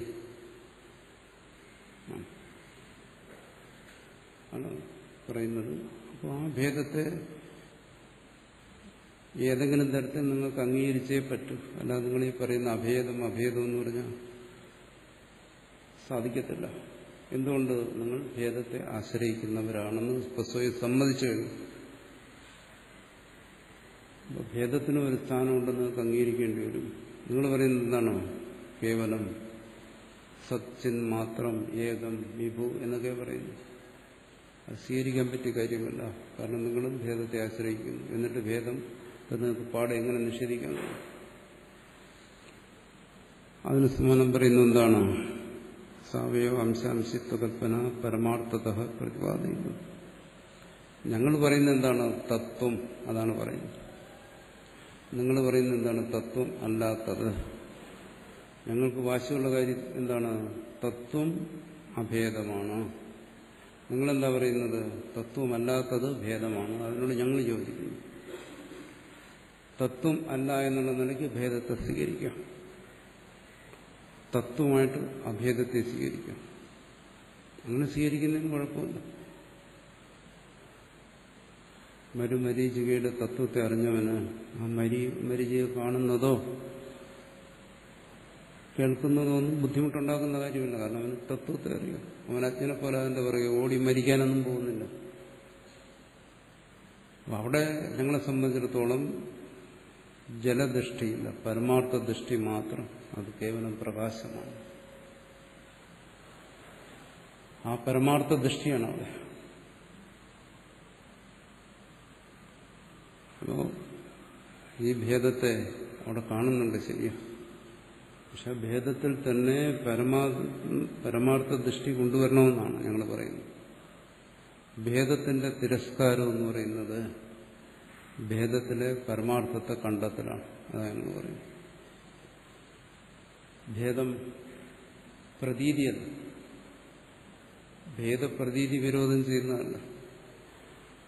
അതുകൊണ്ട് ഈ ഭേദത്തെ നിങ്ങൾ പ്രതീതിയെ സ്വീകരിച്ചുകൊണ്ടാണോ പറയുന്നത്, അതേ സത്യത്തെ സ്വീകരിച്ചുകൊണ്ടാണോ പറയുന്നത്? പരമാർത്ഥത്തെ സ്വീകരിച്ചു കഴിഞ്ഞാൽ അത് ഭേദത്തെ നിഷേധിക്കുന്നതാണ്. പിന്നെ ഭേദത്തെ എങ്ങനെ അംഗീകരിക്കാൻ പറ്റും? പിന്നെ കേവല പ്രതീതി എന്നുള്ള നിലയ്ക്ക് ഈ തത്വം പറയുന്നവനും തത്വത്തെ ഉപദേശിക്കുന്നവനും ഭേദപ്രതീതി ഉണ്ട്. അതുകൊണ്ടാണ് അവൻ ശിഷ്യൻ, ഇവനാണ്, ഇവൻ അജ്ഞനാണ്, ഇവൻ ഉപദേശിക്കണമെന്ന് കരുതുന്നു. അല്ലെങ്കിൽ പിന്നെ ഇവിടെ ശിഷ്യൻ ഗുരു ശിഷ്യ ഭേദമുണ്ട്. അതുകൊണ്ടല്ലേ ഗുരു ശിഷ്യൻ കരുതുന്നത് ഇദ്ദേഹം തത്വജ്ഞനാണ്, ഇദ്ദേഹത്തിനെ സമീപിക്കണം, ഇദ്ദേഹത്തിന്റെ മുമ്പിൽ ശിഷ്യനായിരിക്കണം, ഇദ്ദേഹത്തിൽ നിന്ന് തത്വത്തെ ഗ്രഹിക്കണം, അതിന് ഇന്ന യോഗ്യതകൾ വേണം, ശമതമാദി ഗുണങ്ങൾ തനിക്ക് വേണം, വിവേക വൈരാഗ്യ സമ്പന്നനായിരിക്കണം. ഇത്തരത്തിലുള്ള ഒരു ഭേദത്തെ ശിഷ്യനും അംഗീകരിക്കുന്നുണ്ട്, ഗുരു അംഗീകരിക്കുന്നുണ്ട്. ആ ഭേദത്തെ അംഗീകരിക്കുന്നതിന് ദോഷമില്ല. അത് അംഗീകരിച്ച് മുമ്പോട്ട് പോകും. ഇല്ലെങ്കിൽ വിദ്യ ആർക്കും ഉപദേശിക്കും. പക്ഷെ ആ ഭേദത്തെ അംഗീകരിക്കുന്ന എന്താണ്? ഭേദം പരമാർത്ഥം എന്നുള്ളതിനൊക്കെയല്ല, മറിച്ച് പരമാർത്ഥത്തിൽ പ്രതീതമാകുന്നതാണ് ഈ ഭേദം.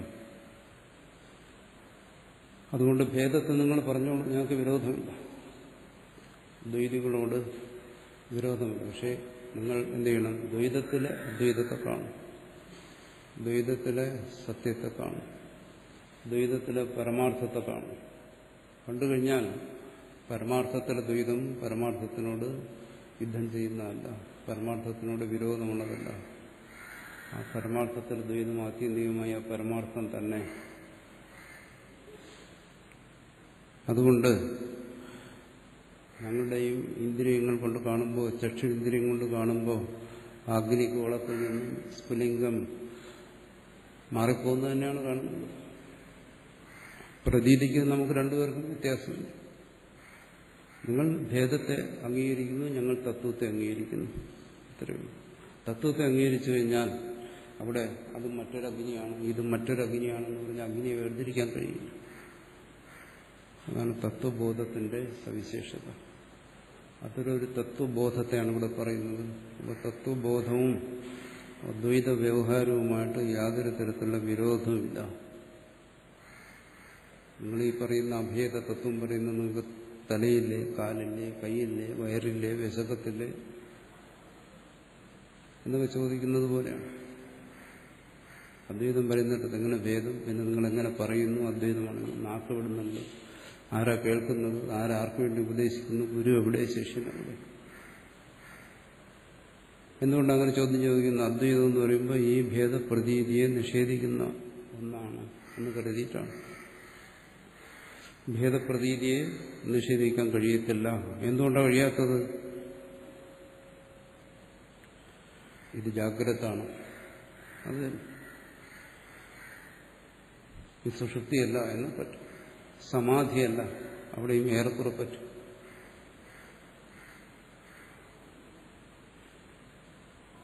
ജാഗ്രതയിൽ സാധ്യമല്ല. അതുകൊണ്ട് ഭേദപ്രതീതി അത്രമാത്രം സ്വീകരിക്കുക, അതിൽ തത്വത്തെ കാണുക. ഇതാണ് അദ്വൈതം. ജ്ഞാപകം എന്ന് പറഞ്ഞത് അദ്വൈതം കാരകമാണെങ്കിൽ എന്ത് ചെയ്യും? ഈ ഭേദപ്രതീതിയെ മാറ്റിക്കളെ.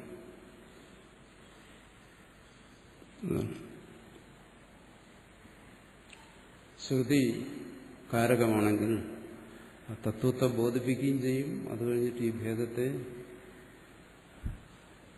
മാറ്റുകയും ചെയ്യും. അതെങ്ങനെ മാറ്റുന്നത്? ഭേദത്തെ, ഈ ഭേദത്തെ ഇല്ലാതാക്കണമെങ്കിൽ എന്ത് വേണം? ഒന്നുകിൽ സുഷുപ്തിയിലേക്ക് പോകണം, അല്ലെങ്കിൽ കണ്ണടച്ചിരുന്ന് ചിത്തവൃത്തി നിരോധം ചെയ്ത് സമാധിയിലെത്തണം. അപ്പോൾ ഇവിടെ ഭേദപ്രതീതിയില്ല. അപ്പോൾ കണ്ണടച്ചിരുന്ന് ചിത്തവൃത്തി നിരോധം ചെയ്യുക എന്ന് പറയുമ്പോൾ അവിടെ ശ്രുതി കാരകമാവും. അവിടെയാണ് നീ അത് ചെയ്യുക, നീ നിന്റെ മനസ്സിനെ ഏകാഗ്രപ്പെടുത്തുക, ഒരിടത്ത് ഏകാഗ്രപ്പെടുത്തുക, അങ്ങനെ മനസ്സിനെ നിരോധാവസ്ഥയിൽ പ്രയോഗിപ്പിക്കുക, നിരോധ സമാധി കൈവരിക്കുക. അവന് കർത്തൃത്വ ബുദ്ധിയോടുകൂടി ചെയ്യാൻ പല കാര്യങ്ങളുമുണ്ട്. ഞാൻ ചെയ്യുന്നവനാണ്, ഞാനിത് ചെയ്യേണ്ടവനാണ്, ഇതെന്റെ കടമയാണ്, ഇത് ചെയ്ത് വേണം എനിക്ക് ഈ സംസാരത്തിൽ നിന്ന് മോചനം നേടാൻ, ഇങ്ങനെയുള്ള കർത്തൃത്വ ബുദ്ധിയോടുകൂടി ചിത്തവൃത്തി നിരോധം ചെയ്ത് സമാധിയിലെത്തിയാൽ അവിടെ ഭേദത്തെ ഇല്ല. അവിടെ കേവലം സമാധി പ്രജ്ഞ മാത്രം. ചിത്തത്തിന്റെ ഒരു അവസ്ഥാന്തരത്തിൽ അങ്ങനെ ഇരിക്കും, അല്ലെങ്കിൽ ശ്രുതി പോകും. ഇവിടെ അങ്ങനെയല്ല, ശ്രുതി ജ്ഞാപകമാണ്, ബോധിപ്പിക്കുന്നു. സ്വസ്വരൂപത്തെ, ആ തത്വത്തെ ശ്രുതി ബോധിപ്പിക്കുന്നു. പിന്നെ പറയുന്നില്ല നീ ചിത്തവൃത്തി നിരോധനം ചെയ്യണം, നീ ജപിക്കണം, അല്ലെങ്കിൽ ധ്യാനിക്കണം, ഒന്നും ശ്രുതി പറയുന്നില്ല. തത്വം ഇന്നതാണ്, അത് ബോധിക്കുക. അതാണ് ജ്ഞാപകം. അതിനെ വിശദീകരിക്കണം, അതെങ്ങനെ ജ്ഞാപകമാകുന്നു.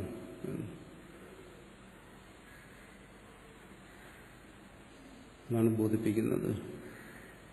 കാരണം അഭേദത്തെ ബോധിപ്പിക്കുകയല്ല ചെയ്യാൻ പറ്റും. രണ്ട് വസ്തുക്കളെ കൂട്ടിക്കെട്ടി അഭേദമാവും. രാമന് കൃഷ്ണനുകളെ ഒന്നാക്കി അഭേദമാവും. പ്രവൃത്തിയിലൂടെ എങ്ങനെ അഭേദം സാധിക്കും? ഒരിക്കലും സാധ്യമല്ല. അതുമല്ല, ഭേദം പ്രതീതമല്ലേ. അഗ്നി എന്തായാലും അതിൽ നിന്ന് സ്ഫുടിച്ച് മാറിക്കഴിഞ്ഞു. അപ്പോൾ അവിടെ ഭേദം വന്നു കഴിഞ്ഞു. അതിന്റെ വഴിക്ക് സഞ്ചരിക്കുകയാണ്. ഇനി എങ്ങനെ അഭേദമാകുന്നു? പ്രവൃത്തിയിലൂടെ എങ്ങനെ അഭേദമാക്കാൻ പറ്റും? തിരിച്ചു കൊണ്ടുപോകാൻ പറ്റും? ഇല്ല. പ്രവൃത്തിയിലൂടെ അഭേദം സാധ്യമല്ല. പ്രവൃത്തിയിലൂടെ സമാധി സാധ്യമാവും, പ്രവൃത്തിക്കാതെ സുഷുപ്തി സാധ്യമാവും. അഭേദ തത്വബോധം സാധ്യമല്ല. അഭേദ തത്വബോധം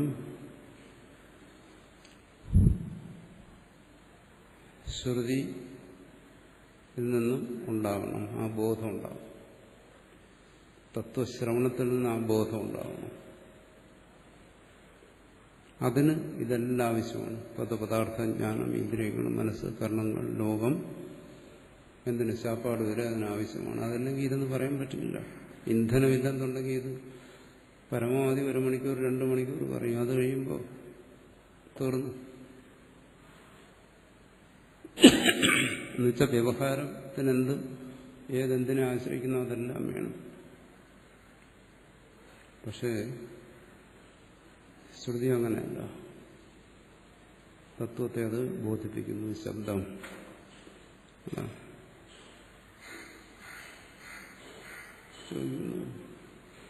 ശരി, ശബ്ദം തത്വത്തെ ബോധിപ്പിക്കുന്നു. തത്വമസി അഹം ബ്രഹ്മാസ്മി സമ്മതിച്ചു. ശബ്ദം തന്നെയാണ് മുഖ്യം. ഇവിടെ വേറൊന്നും ചെയ്യാൻ പറയുന്നില്ല. അതും അംഗീകരിച്ചു. പക്ഷേ ശബ്ദം ഈ പറയുന്ന അഭേദ തത്വത്തെ മാത്രമാണോ ബോധിപ്പിക്കുന്നത്? അല്ല. ശബ്ദം ഭേദത്തെയും ബോധിപ്പിക്കുന്നുണ്ട്. അതുകൊണ്ട് ഭേദവും തത്വമാണ്. നിങ്ങളീ പറയുന്നത് കേട്ടുകഴിഞ്ഞാൽ അഭേദം മാത്രമാണ് തത്വം, ഭേദം തത്വമല്ല. എന്തുകൊണ്ട് പറയുന്നു? ശ്രുതി ബോധിപ്പിക്കുന്നു. ഞങ്ങൾ പറയുന്നു അങ്ങനെയല്ല. ശ്രുതി തന്നെ ഭേദത്തെയും ബോധിപ്പിക്കുന്നുണ്ട്. അതുകൊണ്ട് അത് തത്വമാണ്.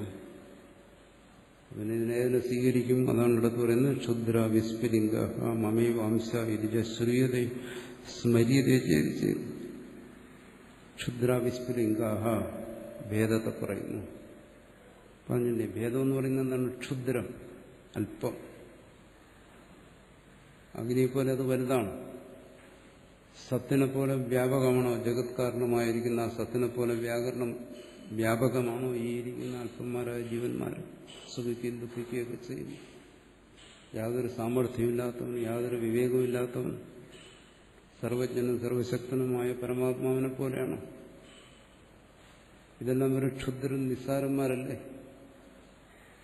എന്നിട്ടാണ് പറയുന്നത് ഞാൻ ആ പരമാത്മാവാണ്. എന്താ അസംബന്ധമാണ്? എന്താ അഹങ്കാരമാണ്?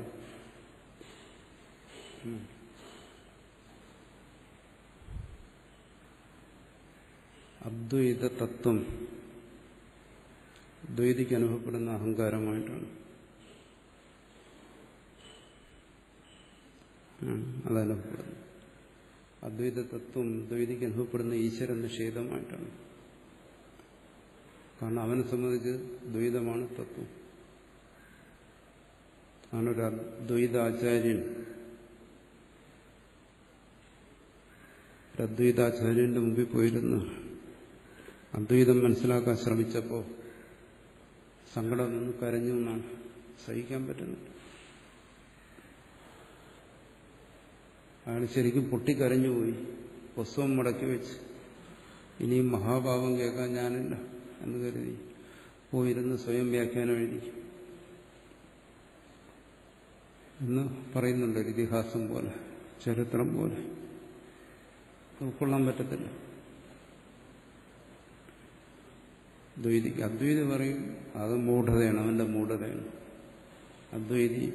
അദ്വൈതം അഹങ്കാരമാണെന്ന് പറയുന്നത് അജ്ഞന്റെ മൂഢതയാണെന്ന് പറയും.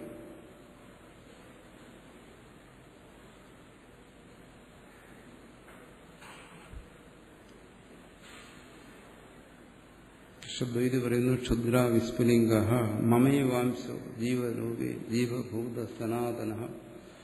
ഭഗവാൻ നേരിട്ടെന്ന് പറയുന്നു എന്റെ അംശങ്ങളാണ് ഈ ലോകത്തിലുള്ളത്. സാധാരണ പറഞ്ഞു വരുന്നത് ആധ്യാത്മികം എന്ന് പറഞ്ഞാൽ മുമ്പ് പറഞ്ഞിട്ടുള്ളത് അദ്വൈതം മാത്രമല്ല. അദ്വൈതം അല്ലെങ്കിൽ നിങ്ങൾക്ക് ഇതും പറയാം, മമൈവാംശോ, ആ പരമാത്മാവിന്റെ അംശങ്ങളാണ് ഈ ഓരോ ജീവന്മാരും. പക്ഷെ നിങ്ങൾ പറയുന്നു ഞാൻ പറയുന്ന അദ്വൈതമാണ്, എന്നിട്ട് പറയുന്നു അംശമാണ്. ഇത് യോജിക്കത്തില്ല. അദ്വൈതം എന്ന് പറഞ്ഞാൽ അംശമൊന്നും സ്വീകരിക്കാൻ ഒക്കത്തില്ല. പരമാത്മാവിന്റെ അവയവമാണ്, ഭാഗമാണ്, അങ്ങനെ സ്വീകരിക്കാൻ പറ്റത്തില്ല. അത് ദ്വൈതം. ദ്വൈതമെന്നോ വിശിഷ്ടാദ്വൈതം എന്നൊക്കെ പറയാം.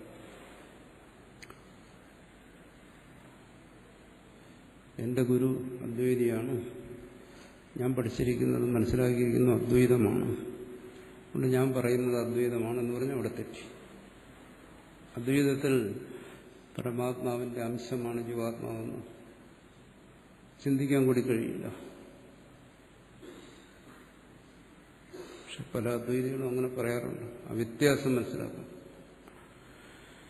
ഇവിടെ ദ്വൈതി എന്ന് പറയുന്നു ശ്രുതി ബോധിപ്പിക്കുന്നതാണ് തത്വമെങ്കിൽ ശ്രുതിയും സ്മൃതിയും ശ്രുയതേ സ്മര്യതേച്ച ബോധിപ്പിക്കുന്ന തത്വം ഭേദമാണ്, അദ്വൈതമല്ല. എന്ത് പറയുന്നു? എന്നാ ശരിയല്ല. ഏകത്വ പ്രത്യാർത്ഥ പരത്വ. നേരത്തെ പറഞ്ഞല്ലോ എന്താണ് ലൗകിക പദപദാർത്ഥം. ഈ ലോകത്തിൽ നമ്മൾ ഉപയോഗിക്കുന്ന പദപദാർത്ഥം, ഈ ബോധം, ഈ ബോധത്തെ പൂർണ്ണമായും വിട്ടുകളഞ്ഞിട്ടല്ല. വേദത്തിൽ ചില സന്ദർഭങ്ങളിൽ ചില പദങ്ങൾക്ക് അർത്ഥ വ്യത്യാസം വരും.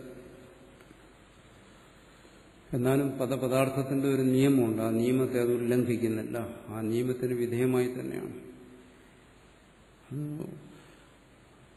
5000 വർഷങ്ങൾക്ക് മുമ്പ് ഉപയോഗിച്ചിരുന്ന ഒരു ശബ്ദത്തിന് ആ അർത്ഥത്തെ വിട്ട് കാലാന്തരം കൊണ്ട് അർത്ഥവ്യത്യാസം വരാം. അതൊക്കെ സംഭവിക്കാം. അതിനപ്പുറം അത് എല്ലാം ഈ എന്താണ് വിധിഗുഹ്യതമം രഹസ്യം എന്നൊക്കെ പറയുമ്പോൾ മനുഷ്യൻ എന്തോ ഒരു നിഗൂഢതയിലേക്ക് പോവുകയാണ്. മനുഷ്യന്റെ ബുദ്ധിക്ക് പിടികിട്ടാത്തത്, മനസ്സിലാക്കാൻ വയ്യാത്ത എന്തോ ഒരു കാര്യമാണ്. അതിന്റെ പുറകെ ആൾക്കാരെല്ലാം സഞ്ചരിക്കുന്നത്. ആ രഹസ്യത്തിന്റെ പുറകെ പോയാൽ എന്തോ ഒരു അത്ഭുതം സംഭവിക്കും എന്നൊക്കെയാ കരുതുന്നത്. പരമാത്മാവിൽ ഇതെല്ലാം അത്ഭുതം തന്നെയാണ്. അത്ഭുതമായി കാണുകയാണെങ്കിൽ ഓരോന്നും അത്ഭുതമാണ്. പരമാത്മാവ് തന്നെ അത്ഭുതമാണ്. അല്ല വിശേഷിച്ച ഒരു അത്ഭുതവും രഹസ്യമൊന്നും ഇവിടെയില്ല. കാരണം ഈ തത്വത്തെ ഗ്രഹിക്കേണ്ടത് ആ പദപദാർത്ഥ ജ്ഞാനത്തിലൂടെയാണ് എന്ന് പറയുന്നു. അങ്ങനെയാണെങ്കിൽ മമൈവ അംശ, അവിടെ സ്പഷ്ടമല്ലേ എന്റെ അംശമാണ് എന്നല്ലേ പറഞ്ഞിരിക്കുന്നു. ഇതല്ലേ ഇവിടുത്തെ പദപദാർത്ഥം. ഇതാണ് ഗ്രഹിക്കേണ്ടത്. ക്ഷുദ്ര വിസ്ഫുലിംഗ പറയുന്നു. അല്പമാണ്, അതിന് പൊട്ടിത്തെറിച്ച് പോയതാണ്, വേറെയാണ്, ഭിന്നമാണ്. ആ പരമാത്മാവിൽ നിന്ന് ഭിന്നമാണെന്ന് സ്പഷ്ടമായല്ലേ പറഞ്ഞിരിക്കുന്നു. ഇതെന്താ തത്വമാകാത്തത്? നിങ്ങൾ പറയുന്ന ലൗകിക പദപദാർത്ഥത്തെ ആശ്രയിച്ച് തന്നെയാണ് ശ്രുതി ബോധിപ്പിക്കുന്നതെങ്കിൽ ആ പദാർത്ഥത്തെ ആശ്രയിച്ച് തന്നെ പറയുന്നു. അതുപോലെ കാരണം ഇവിടെ പറയുന്നത് ഈ കണ്ടുകൊണ്ടിരിക്കുന്നതിനെ പറയുകയല്ല. കാരണം ഭേദം അനുഭവസിദ്ധമാണ്. അതിന് ശ്രുതി പറഞ്ഞു തരേണ്ട കാര്യമില്ല. ഇതെന്റെ അച്ഛനാണ്, ഇതെന്റെ അമ്മയാണ്, ഭാര്യയാണ്, ഭർത്താവാണ്, മകനാണ്, മകളാണ്. ഈ ഭേദത്തെ ശ്രുതി പറഞ്ഞിട്ട്, വേദം പറഞ്ഞിട്ടാണോ മനസ്സിലാക്കുന്നത്? ഭേദബുദ്ധിക്ക് ശ്രുതിയുടെ ആവശ്യമില്ല. ശ്രുതിയുടെ ആവശ്യം എന്തിനാണ്? തത്വം. പക്ഷെ ശ്രുതി ഇങ്ങനെയാണല്ലോ പറയുന്നത്, ഈ അസംബന്ധങ്ങളൊക്കെയാണല്ലോ പറഞ്ഞിരിക്കുന്നത്. ക്ഷുദ്രാവിസ്ഫലിക മമൈവാംസ പറയുന്നു. അപ്പോ എന്താണോ നിങ്ങളുടെ ഭേദാനുഭവം, ഈ ഭേദാനുഭവത്തിന് ശ്രുതിയുടെ ആവശ്യമില്ലാതിരിക്കുകയും അതേസമയം ശ്രുതി തത്വത്തെ ബോധിപ്പിക്കാൻ ശ്രമിക്കുകയും ചെയ്യുമ്പോൾ ഇതുകൊണ്ട് തന്നെ മനസ്സിലാക്കാം ശ്രുതിയുടെ അർത്ഥം ഇതല്ല. എന്നുവെച്ചാൽ ശ്രുതിയുടെ താല്പര്യം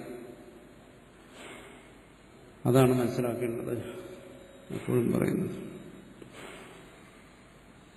ഏകത്വ പ്രത്യയ അർത്ഥപരത്വ, ഏകത്വബോധം, അഭേദബോധം, ഏകത്വ പ്രത്യയം, അഭേദബോധമാകുന്ന അർത്ഥമാണ് പരം, താല്പര്യം, ശ്രുതിയുടെ താല്പര്യം എന്നർത്ഥം. എന്തുകൊണ്ട് ഇതായിക്കൂടാ? ഇതിന്റെ ആവശ്യമില്ല. ശ്രുതിക്ക് ഇത് പറയേണ്ട ആവശ്യമില്ല. ശ്രുതി പറയാതെ തന്നെ നിങ്ങൾ അറിഞ്ഞിരിക്കുന്നു. അതിനെ നേരത്തെ പറഞ്ഞ എന്താണ്? അജ്ഞാതമായ അർത്ഥത്തെ ബോധിപ്പിക്കുന്നു. ഒരു വേദത്തിന്റെ സഹായമില്ലാതെ ഈ ഭേദബുദ്ധി നിങ്ങൾ ഗ്രഹിക്കുന്നു. അഭേദബുദ്ധിയില്ല, അത് അജ്ഞാതമാണ്. അജ്ഞാതമായിരിക്കുന്ന അഭേദബോധത്തെ ശ്രുതി നേരിട്ട് ബോധിപ്പിക്കുന്നു. എങ്ങനെ? ലൗകികമായ പദപദാർത്ഥങ്ങളെല്ലാം ആശ്രയിച്ചിട്ട്. താല്പര്യം അതാണോ എന്നർത്ഥം. താല്പര്യം തത്വമായിരിക്കണം.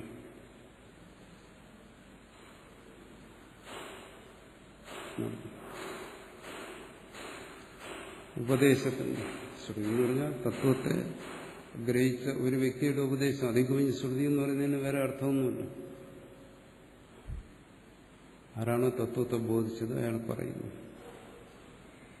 തത്വത്തെ ബോധിച്ച ഒരാൾ പറയുന്നത് തത്വം തന്നെയായിരിക്കും,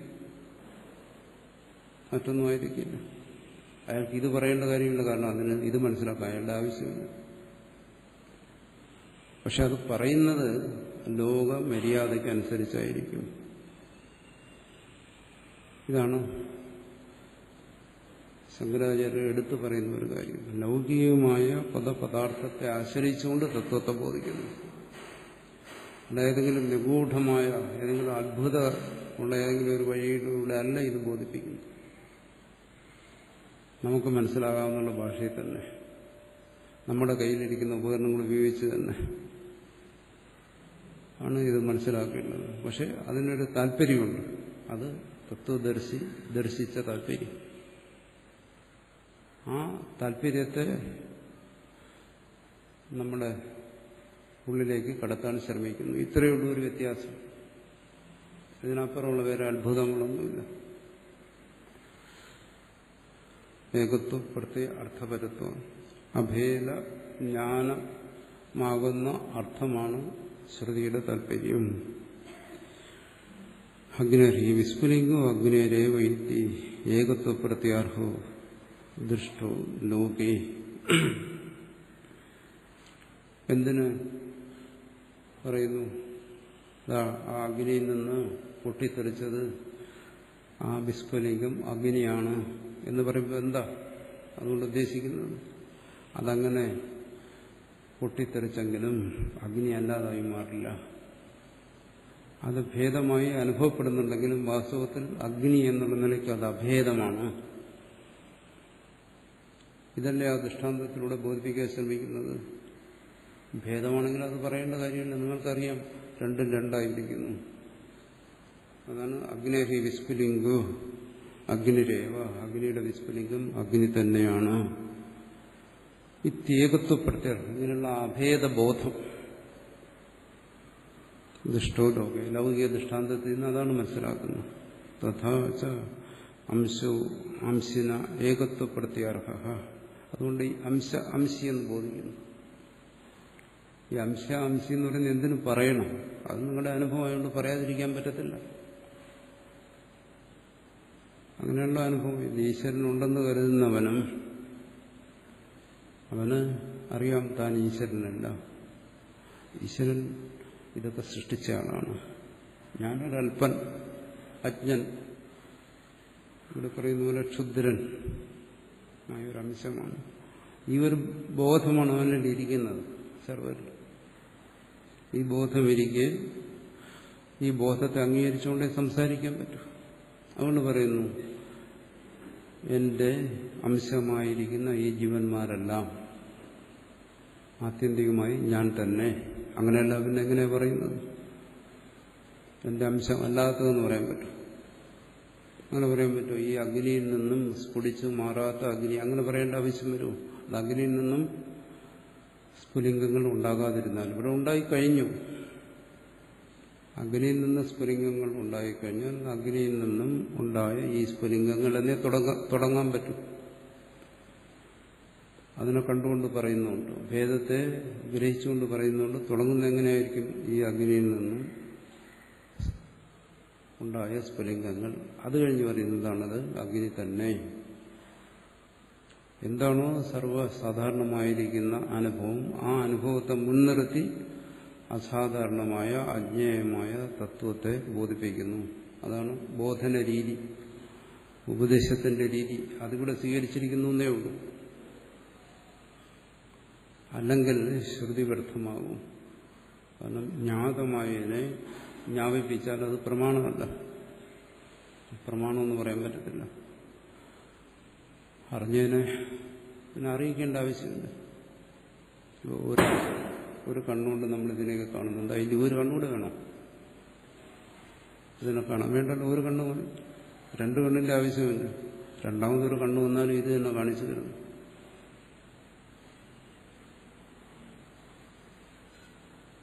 അതിന്റെ ആവശ്യമില്ല. അതുകൊണ്ട് തഥാച അംശോ അംശിന ഏകത്വപ്പെടുത്തിയർഹ തത്രൈവം സതി വിജ്ഞാനാത്മനഃ പരമാത്മവികാരാംശത്വവാചകഃ ശബ്ദഃ പരമാത്മേകത്വപ്രത്യയാധിത്സവഃ. അതുകൊണ്ട് ഈ വിജ്ഞാനാത്മാ, ഈ ജീവൻ പരമാത്മാവിന്റെ വികാരമാണ്, അംശമാണ് എന്നെല്ലാം പറയുന്ന ധാരാളം വാക്യങ്ങൾ വേദത്തിലും സ്മൃതികളിലും ഗീതയിലും ഭാഗവതത്തിലും എല്ലാം ഉണ്ട്. ഈ ശബ്ദങ്ങളെല്ലാം എന്താണ്? പരമാത്മേകത്വ പ്രത്യയ അധിത്സവഃ. ഇതിങ്ങനെ ആവർത്തിച്ച് പറയുന്നു. നാനാശാസ്ത്രങ്ങളിൽ പറയുന്നത് എല്ലാം എന്താണ്? ആ പരമാത്മേകത്വം, ആ പരമാത്മമായിട്ടുള്ള അഭേദത്തെ ഉറപ്പിക്കാൻ വേണ്ടിയിട്ടാണ്, ദൃഢപ്പെടുത്താൻ വേണ്ടിയിട്ടാണ് പറയുന്നത്, ആവർത്തിക്കുന്നതിന് വേണ്ടിയിട്ടാണ്. അത് ആധ്യാത്മിക സന്ദർഭങ്ങളിൽ എവിടെ നോക്കിയാലും ഉപക്രമ ഉപസംഹാരാഭ്യാം ച ഇവിടെയും സർവാസു ഹി ഉപനിഷത്സു പൂർവമേകത്വം പ്രതിജ്ഞായ ദൃഷ്ടാന്തൈഹി ഏതുഭിശ്ച പരമാത്മനോ വികാര അംശാദിത്വം വികാര അംശ ആദിത്വം ജഗതഃ പ്രതിപാദ്യ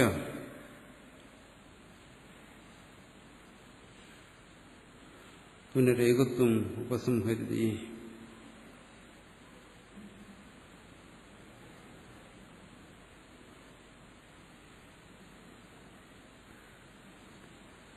ഉപക്രമം ഉപസംഹരി, തുടക്കവും ഒടുക്കവും നോക്കുമ്പോൾ ഇവിടെ തുടങ്ങി എവിടെ അവസാനിപ്പിക്കുന്നു? സർവത്ര സർവാസു ഉപനിഷത്തു പൂർവ്വം ഏകത്വം പ്രതിജ്ഞ, ആദ്യം ആ ഏകത്വത്തെ പ്രതിജ്ഞ ചെയ്യുന്നു. അങ്ങനെ സദൈവ സൗമ്യ ഇതമഗ്ര ആസി തത്വമസി, ഏകത്വത്തെ പറയുന്നു. ദൃഷ്ടാന്തേഹി, നമ്മൾ ചാന്തോക്യത്തിനും മറ്റും വന്നല്ലോ, ധാരാളം ദൃഷ്ടാന്തങ്ങളോടെ പറഞ്ഞു, ഹേതുവിശ്ച യുക്തികൾ പറഞ്ഞു. പരമാത്മനോ പറയുന്നു, വികാരാംശാദിത്വം ജഗതഃ പറയുന്നു.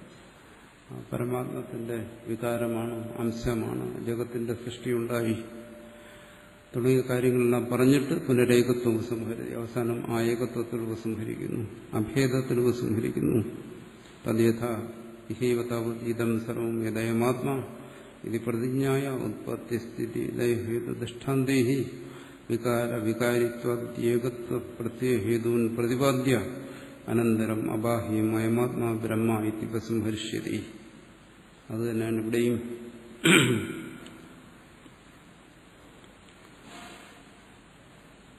ഇവിടെ എങ്ങനെയാണ് ഇതം സർവം ഏതയമാത്മാ, ഇതെല്ലാം എന്ന് പറയും. ഈ കാണുന്നതെല്ലാം അവിടെ ഭേദത്തെയല്ലേ പറയുന്നു. ഈ കാണുന്ന സർവ്വം എന്ന് പറയും. എന്നുവെച്ചാൽ ആദ്യം ആ ഉപദേഷ്ടാവ്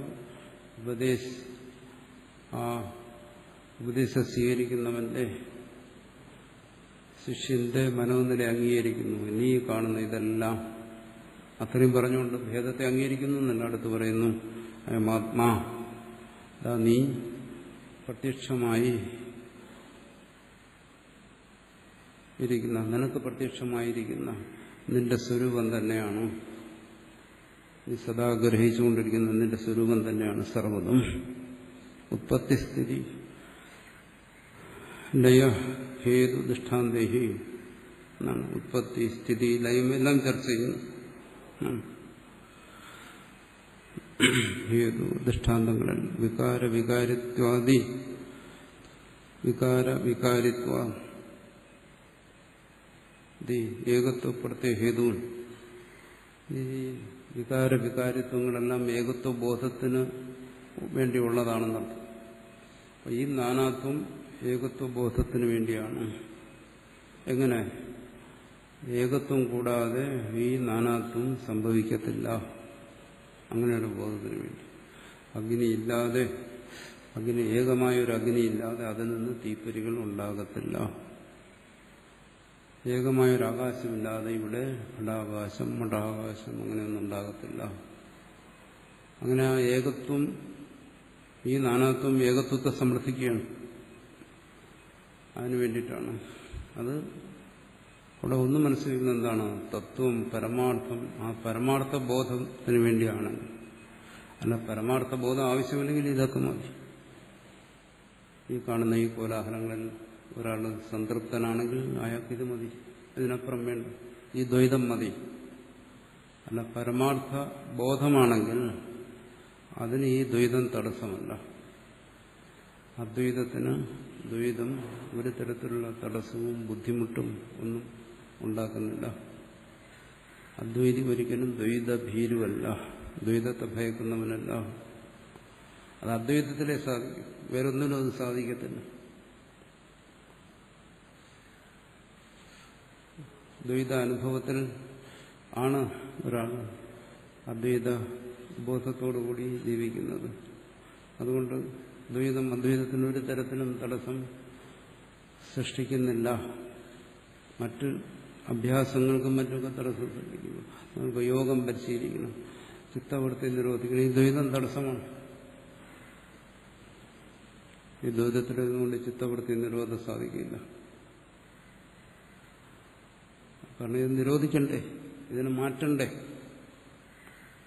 അദ്വൈതത്തെ സംബന്ധിച്ചിടത്തോളം എന്താണ്? ഇതിലെ തത്വത്തെ ഗ്രഹിച്ചാൽ മതി, ഒന്നും മാറ്റാൻ. എന്തുകൊണ്ട്? അത് ജ്ഞാപകമാണ്, കാരകമല്ല.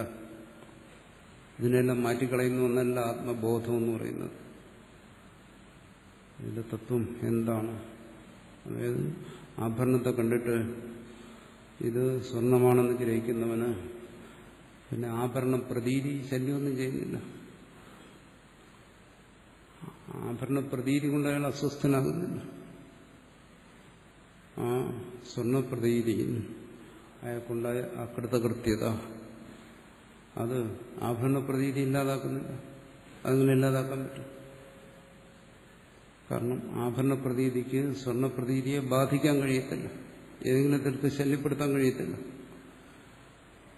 ആഭരണ പ്രതീതമായിരിക്കുന്ന സ്വർണമാണ് തത്വം. വ്യവഹാര ബോധത്തിൽ തന്നെ അയാൾക്ക് തത്വബോധം ഉണ്ട്.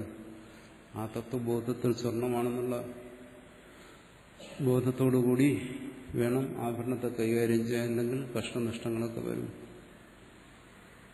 സ്വർണമാണ് എന്നുള്ള ബോധത്തോടുകൂടി കൈകാര്യം ചെയ്തു കഴിഞ്ഞാൽ എന്താ, ആഭരണത്തെ അയാൾക്ക് കൂടുതൽ ഉപയോഗിക്കാൻ പറ്റും ശരിയായ രീതിയിൽ. സ്വർണത്തിന്റെ മൂല്യം അറിഞ്ഞവനല്ലേ ആഭരണത്തിന്റെ ഉപയോഗം ശരിക്കും മനസ്സിലാക്കുന്നത്. അതുകൊണ്ട് ഇവിടെ ഈ വികാരിത്വാദി ഏകത്വ പ്രത്യയ ഹേതുവും ഇതെല്ലാം ഏകത്വ പ്രത്യയത്തിന്റെ ഹേതുക്കളാണ്. ഏകത്വ ബോധം ഉണ്ടാക്കുന്നതിന് ഉള്ള ഉപായങ്ങളാണ്. അതുകൊണ്ട് അതിനെല്ലാം പ്രതിപാദനം ചെയ്യുന്നു. ഇതൊക്കെ ഏകത്വ പ്രത്യയത്തിന് സഹായിക്കുന്നതാണ്. അല്ലാതെ ഇതൊന്നും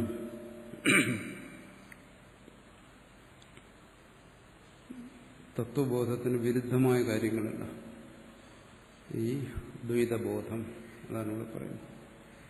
അതുകൊണ്ടാണ് ദ്വൈതഭീരുവല്ല എന്ന് പറയുന്നത്. ഒരിക്കലും അല്ല. തത്വബോധത്തെ സംബന്ധിച്ച് നിങ്ങൾ മറ്റെന്തെങ്കിലും ചെയ്യാൻ ആഗ്രഹിക്കുന്നുണ്ടെങ്കിൽ ഇതൊക്കെ നിങ്ങൾക്ക് തടസ്സമായിരിക്കും. ഏതിനു വേണ്ടി നിങ്ങൾ പറയുന്നത് എനിക്കൊരു അരമണിക്കൂർ ജപിക്കണം, ഇവിടെ ദ്വൈതപ്രതി നിങ്ങൾക്ക് തടസ്സമാണ്. എനിക്കൊരു അരമണിക്കൂർ കണ്ണടച്ച് വഹിക്കാതിരുന്നു ധ്യാനിക്കുന്നു, ദ്വൈതപ്രതീതി തടസ്സമാണ്. പക്ഷെ തത്വബോധത്തിന് ഇതൊന്നും തടസ്സമല്ല. അതുകൊണ്ട് എന്ത് ചെയ്തു? അതിനെല്ലാം പ്രതിപാദനം ചെയ്ത് വിശേഷശ്രുതി എന്ത് ചെയ്യുന്നു പറയുന്നു? അനന്തരം അബാഹ്യം. ഒടുവിൽ പറയുന്നു അനന്തരം ഇതിൽ അന്തരമുള്ളതല്ല,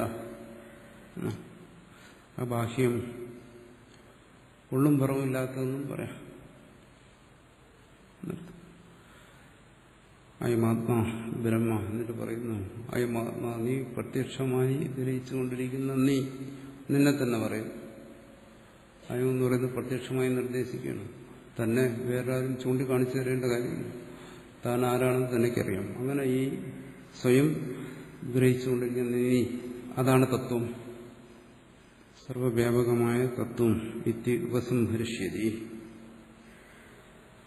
അങ്ങനെ ഉപസംഹരിക്കുന്നു. അപ്പൊ ഈ വികാരരൂപത്തിൽ കാണുന്നതെല്ലാം നീ ആയിരിക്കുന്ന തത്വം തന്നെയാണ് എന്ന് ബോധിപ്പിക്കുന്നു.